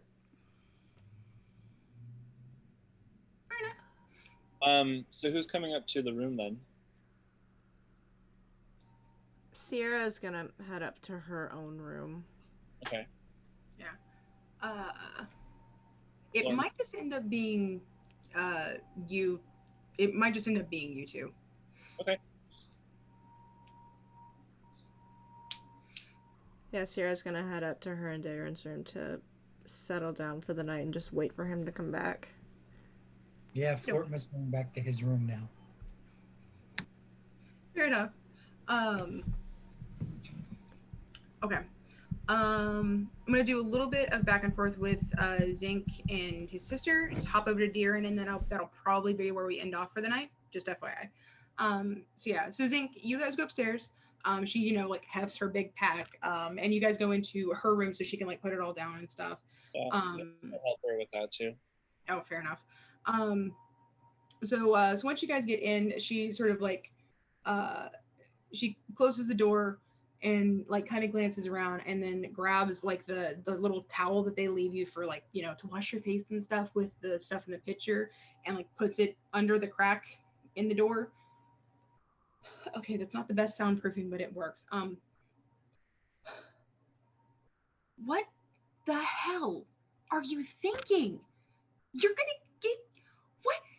You were supposed to stay home and not be out here running around and having a friend to stop you from dying and looking for these things. They're dangerous, and it's a whole lot, and only one person from our family should be risking their neck looking for this stuff. And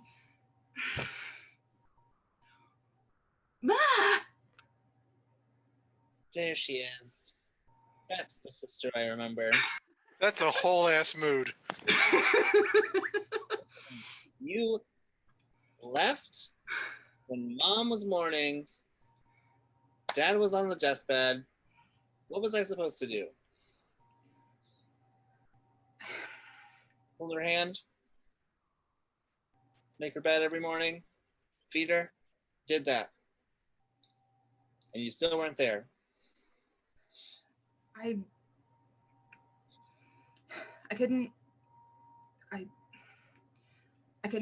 handle it. I couldn't do it. I had to go, and I had this feeling that if I left and I started looking for purple things, and then it became just this knowing about something called the Queen's Eye, and it just all snowballed from there. And I just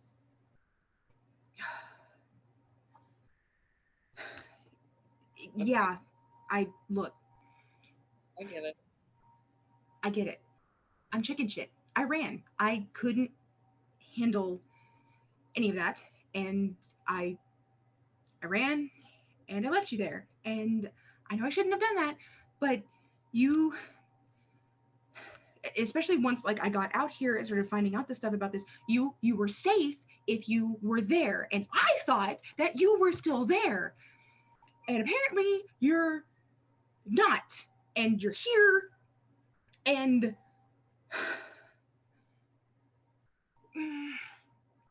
Yep, I'm here. Still alive. Thanks for checking in on me. You couldn't send a letter or a sending or... No, because I thought that would make you then leave. I thought maybe if I was not around and you had to be the big brother and you had to be there and stuff, that would keep you there. I thought if I gave you any hint of what I was actually doing, then you would do exactly what you're doing here, which is stupid. The realm isn't stupid, but all right, I get it. Dad's death was hard. We watched him slowly crystallize from the inside. It was painful.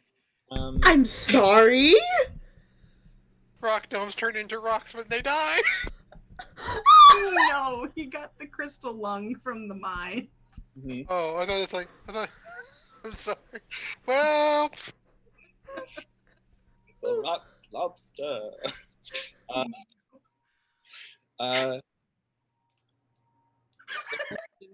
The one thing Mom needed was you.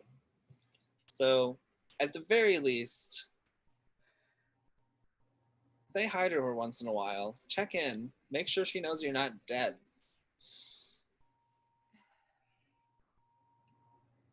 Yeah, that's fair.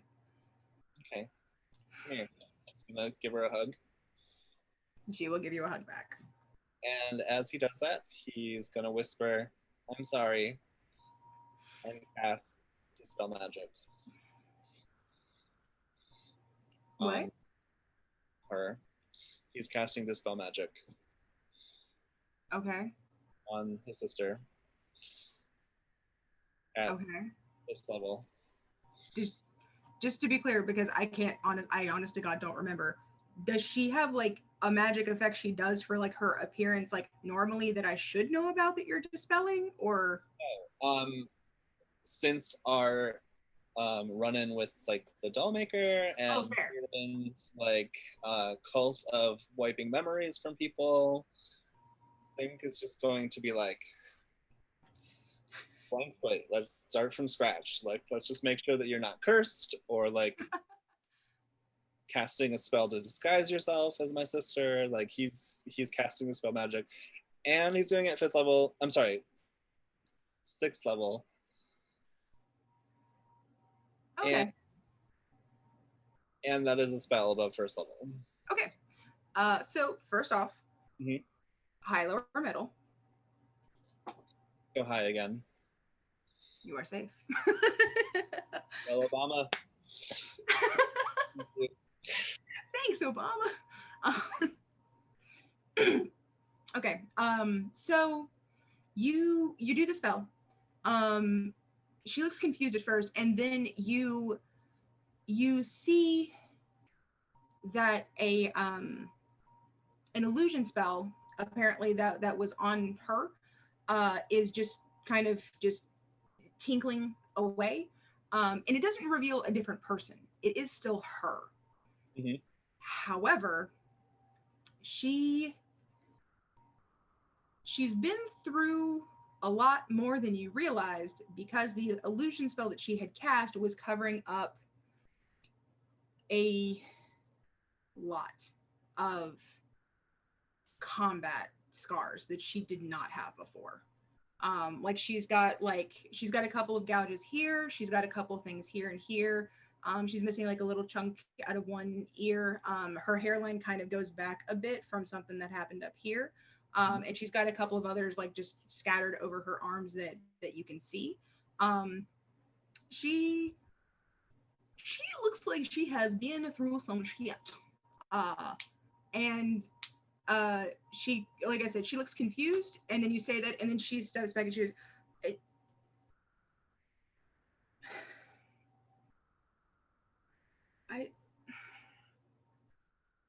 I'm sorry, this is not what I expected to happen. But I'm glad that you're you and not an imposter. What the hell have you been up to? We're going to talk about this. I told you those creepy keeper people are persistent. So here's what we're gonna do. We're gonna leave your stuff in this room. We're gonna put some pillows, a la Hobbit style, on the bed, and then you're gonna sleep in my room. And we can talk about all of this. By the way, and he like passes her a piece of parchment. Another one. Third one of the night. That has like he sketched the each of the elite gems in detail from the book that he found. Wow. I haven't been able to find anything like this.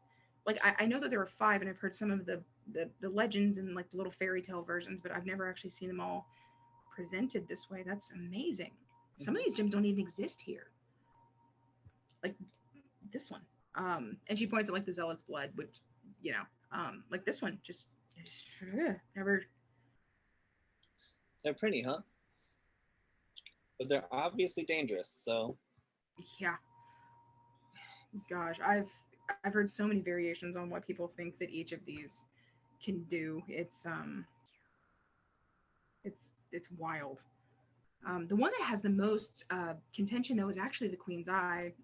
Some people think that it's supposed to control it's supposed to control the island, but it's not clear on if that means the population or the physical like being of the island itself, or if it means you can control the forces of the island, like make volcanoes erupt or make new mountains form or make rivers flood.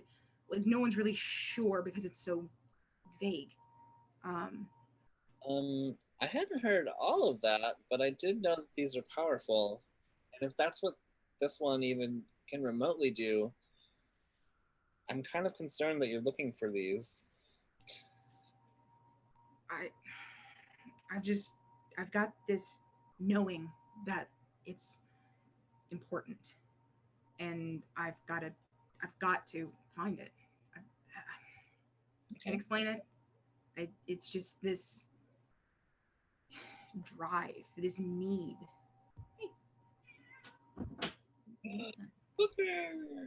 Yeah, my roommates are going to bed, so Marcus tossed him in here, and he was not pleased. Yeah, at this point, Zink will sort of like just grab like some stuff for his sister. He's gonna leave like some of her stuff around the room so that it looks like she's still in the room, but then he's gonna take the rest of it and her to his room. Mm-hmm. And he's also gonna message Florma. Hey Florma, I know you're still awake since you only tranced for 4 hours and you're probably running over Magnus still. My sister is in a little bit more trouble than she seemed earlier. So could you just keep an ear out tonight? She's gonna be staying in my room, but just in case, you can respond to this message. I will keep an ear out. I will watch for trouble. Thank you. Have a good night. I'm gonna say y'all probably settle down because honestly, she's been traveling. She's tired. Yeah. But yeah. So with that, I'm gonna hop over to Deeren, who snuck outside. Who snuck outside by himself. Sarah's just sitting in her room praying to the Raven Queen to please keep him safe. He let people know he was going this time at least. Yeah, and she's just like, he can handle himself, but can you please watch over him? I don't want anything bad to happen. Shit's getting weird. Thank you. She's like just clutching the feather in her hand. Okay, I'm good. I'm dead. Okay, so I saw movement in the house or in the bushes? In the bushes, not in the house itself. Like skulking about outside the house. Okay, then I guess I'll first see if I can get a closer look at the skulking individual that I'm now skulking. Fair enough, yeah. So yeah, because you're trying to track that person down. As far as you can tell, they don't seem to have noticed you. You can hear, unsurprising, you can hear a little. They're fairly decent at what they're doing. You can hear a little bit of plant stuff crackle, like leaves and twigs and shit. Like you can hear a little bit of crackle from that, but they're doing a pretty good job of keeping it contained. And you can definitely make out a dark hooded robe kind of thing, and it looks more like something from a monastery kind of thing than some of the dark clothing you are used to. So I know it's not one of my guys. Yeah, you can at least tell that it's not one of the order. Also, you know from your own experience, one of the order wouldn't be quite this loud. They're a bit better trained than that. You're pathetic. No. Anyway, so you can kind of see that you do notice that you don't see the holy symbol, but he could have easily like tucked that down since that would have like glinted in any light, so he may have just tucked that away. So you can see that you can see that they, because you don't know yet, are like kind of sticking to the thicker parts of the bushes, staying kind of low, and are keeping an eye on like the main door to it, just trying to keep like a bead on it, and eventually I don't know if like you end up approaching him before this or want to try and do anything before this. Eventually you see him like reach into a little thing at his side and yeah, pull no, out I'm gonna a take my dagger, flip it, and knock him the fuck out.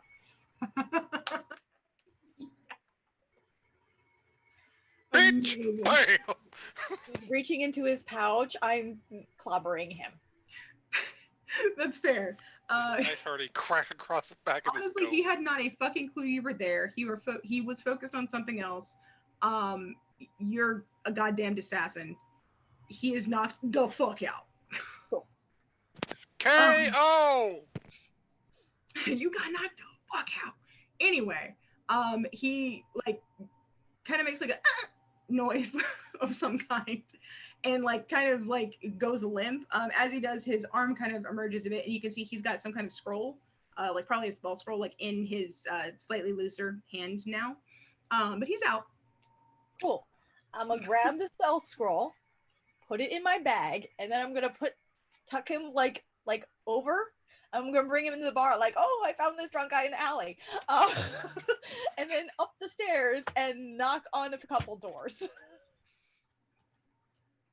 Okay, first, For the record, we have established you are twink. You're gonna have to make me a strength check. Also, Devotion, Drax, and Isla are still sitting at the table when you walk in. They It just is like, watch him carrying in a body. I think it's like he's just kind of like pulls his hand out to have them pause. Oh no, Wait that's for it, if he's wait. even carrying it. Yeah, we'll hold on that.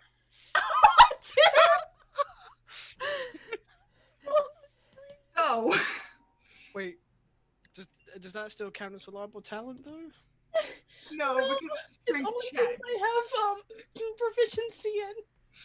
So, you try.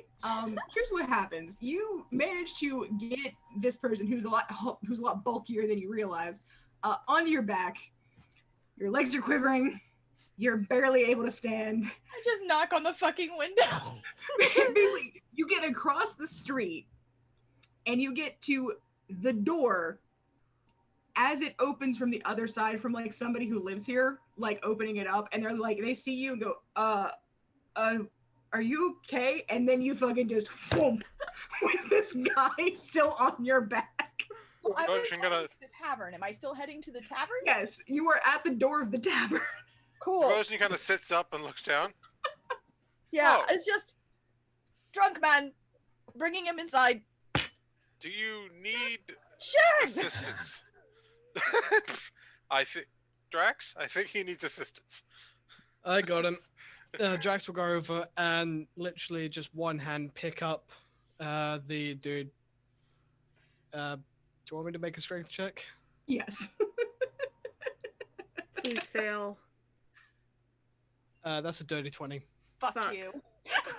I would have told you like, I'm gonna lift you with one hand. Ah, fuck. So what you do, because he is all dead weight, like, let's be clear, you do lift him free of Diren and are able to basically like get him off and then flump him onto the ground. You're not going to be able to sit there and hold him with one hand, but you were able to one-handedly get him off. Yeah. It turns out you actually have a positive modifier for your strength score. So you can at least do that. So yeah. So you guys are sitting here staring at the dude, and now that he has been thoroughly rumpled and moved and in other ways just is in disarray, you can see the holy symbol of the keepers just kind of like sink like to the floor behind him. Or I guess like if he's laying like, right behind his head neck thing. You know what I mean. I was gonna say, can Drax make out the symbol? Oh yeah. It's a symbol of what? Sorry. It's the symbol of the. Where the fuck is it? It's the symbol of the keepers, and it's a very. It's a very specific symbol that I used to have a picture of in here. That has apparently fled the premises. But it's vaguely.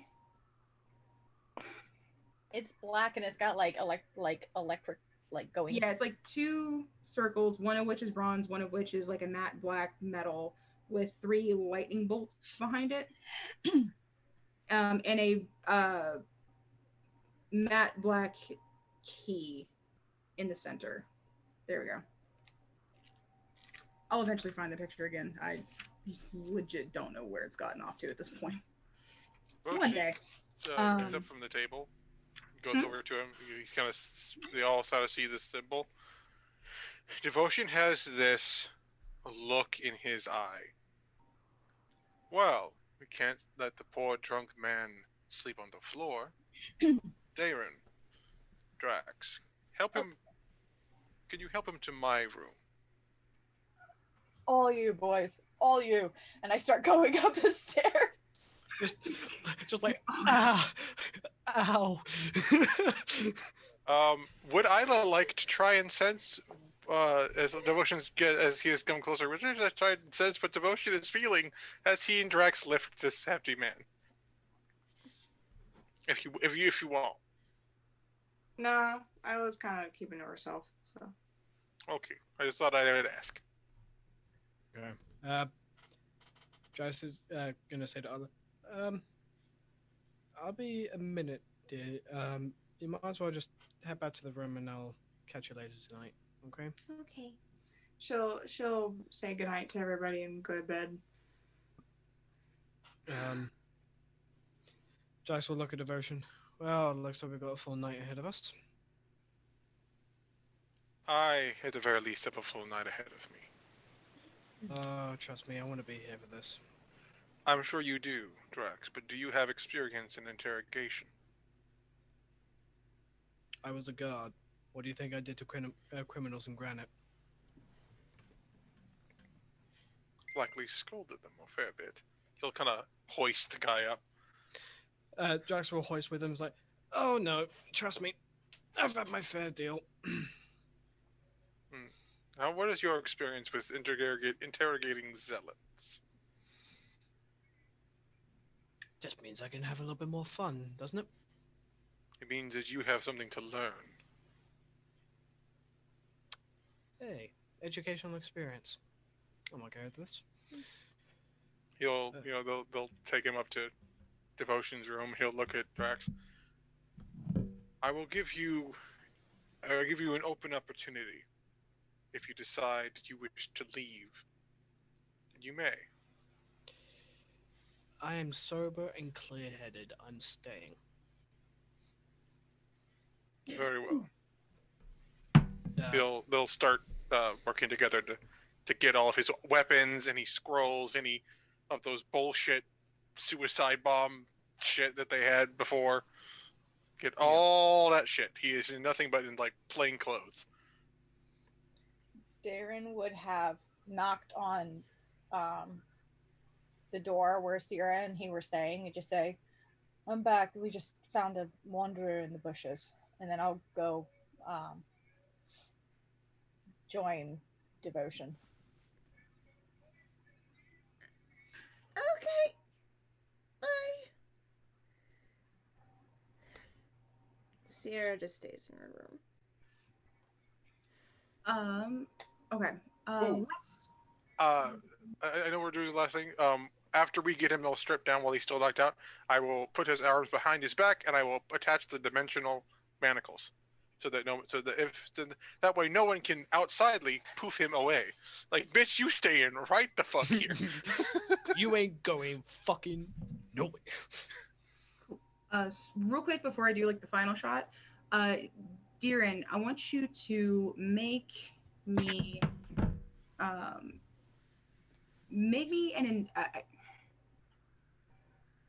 I think I've done this as an intelligence check before. It was either intelligence or history. It's the same. Use whichever. So. Yeah. So make me a check for those and tell me what you got. Please be good. Please, I'm depending on you. 12. What? 12. Fair enough. Do you have inspiration that you maybe want to use? No, I don't. Fair enough. Hey, chat. One more inspiration is allowed tonight if you got the points. I can't help you. I'm sorry. I can give her my inspiration. That's true. Oh yeah, that is true. You can give it between players. I'm gonna try. Oh, AJ also gave inspiration, so you got double inspiration. Heyo. Same fucking number. Nope. 12. I wasted all that inspiration. This is bullshit. I'm so sorry. Okay, cool. Nothing really springs to mind from what you've seen so far. Okay. So yeah, nothing springs to mind so far from that symbol, from what you've seen in the past. So the last thing that we're going to see for this episode is probably honestly from the perspective of this poor bastard. This poor dumb cult bastard. And it's gonna be like one of those, it's slightly cliched shots, but I don't care, of like eye open, open fully, of like, you know, him tied to the fucking chair and like looks down, looks up, looks down, looks up, sees you three at this point,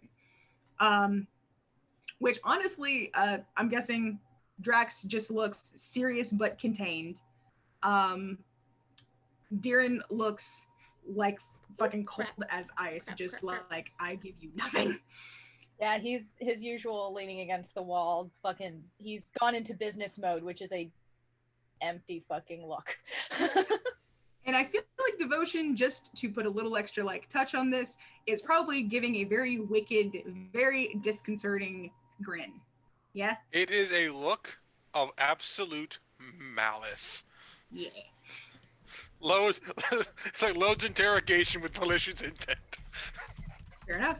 So yes, we see all of that, and then we just kind of hear this person, this dude, just kind of like make a little like a little whimpery exhale sound, and that's when it goes dark, and the credits roll.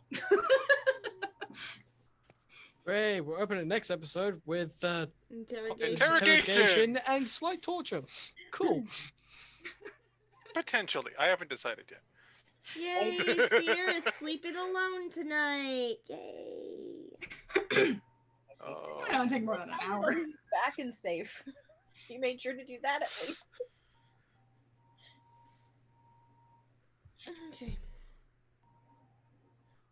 Yowza. Also, I have to say, I was not expecting the temperature of the tea that Zinc was spilling with his sister. Boiling. It's like, oh damn! The tea was fresh and hot. Pour the tea. Now pour the tea. To please your future in-laws, you must have a sense of dignity.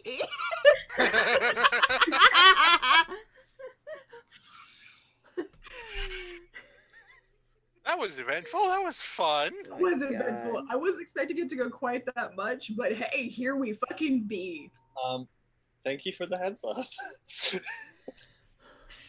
Yeah, honestly, like, to be fair, I promise I was actually planning to have that, to have her just kind of suddenly appear, and then I realized that, you know, since she's been on a journey and shit, it would actually kind of make sense given what she's looking for if she popped up in Black Opal. So. Yeah, this is all I have on her right now, so I'm just saying, Spilled milk Yeah. is out of my bed. She But I'll just, have and she loves you. She just also has a lot of her own bullshit. yeah. I'm very glad that I have prepared a zone of truth. Thank you, Merle. I'm sorry. Anyway, that's it. That's all I got. Alright. If that's it for stream tonight, I think we're gonna pop off of here. I just finished downloading the first half of the stream because we had that Twitch hiccup. So it split the stream in two. So I actually have to edit videos this weekend and stitch the stream together, so. Oh dear. After this, I have to download the other one. So I know what I'm working on tomorrow. Thank you all for joining in for episode 38 of Kingdom Chronicles. We will be back next Friday for episode 39. And I will hopefully have the VOD up on YouTube this Monday, because I have to actually edit it together. But y'all have a great rest of your night. Sleep well, and is it Friday yet? Love you all. Bye! Bye! Love you all!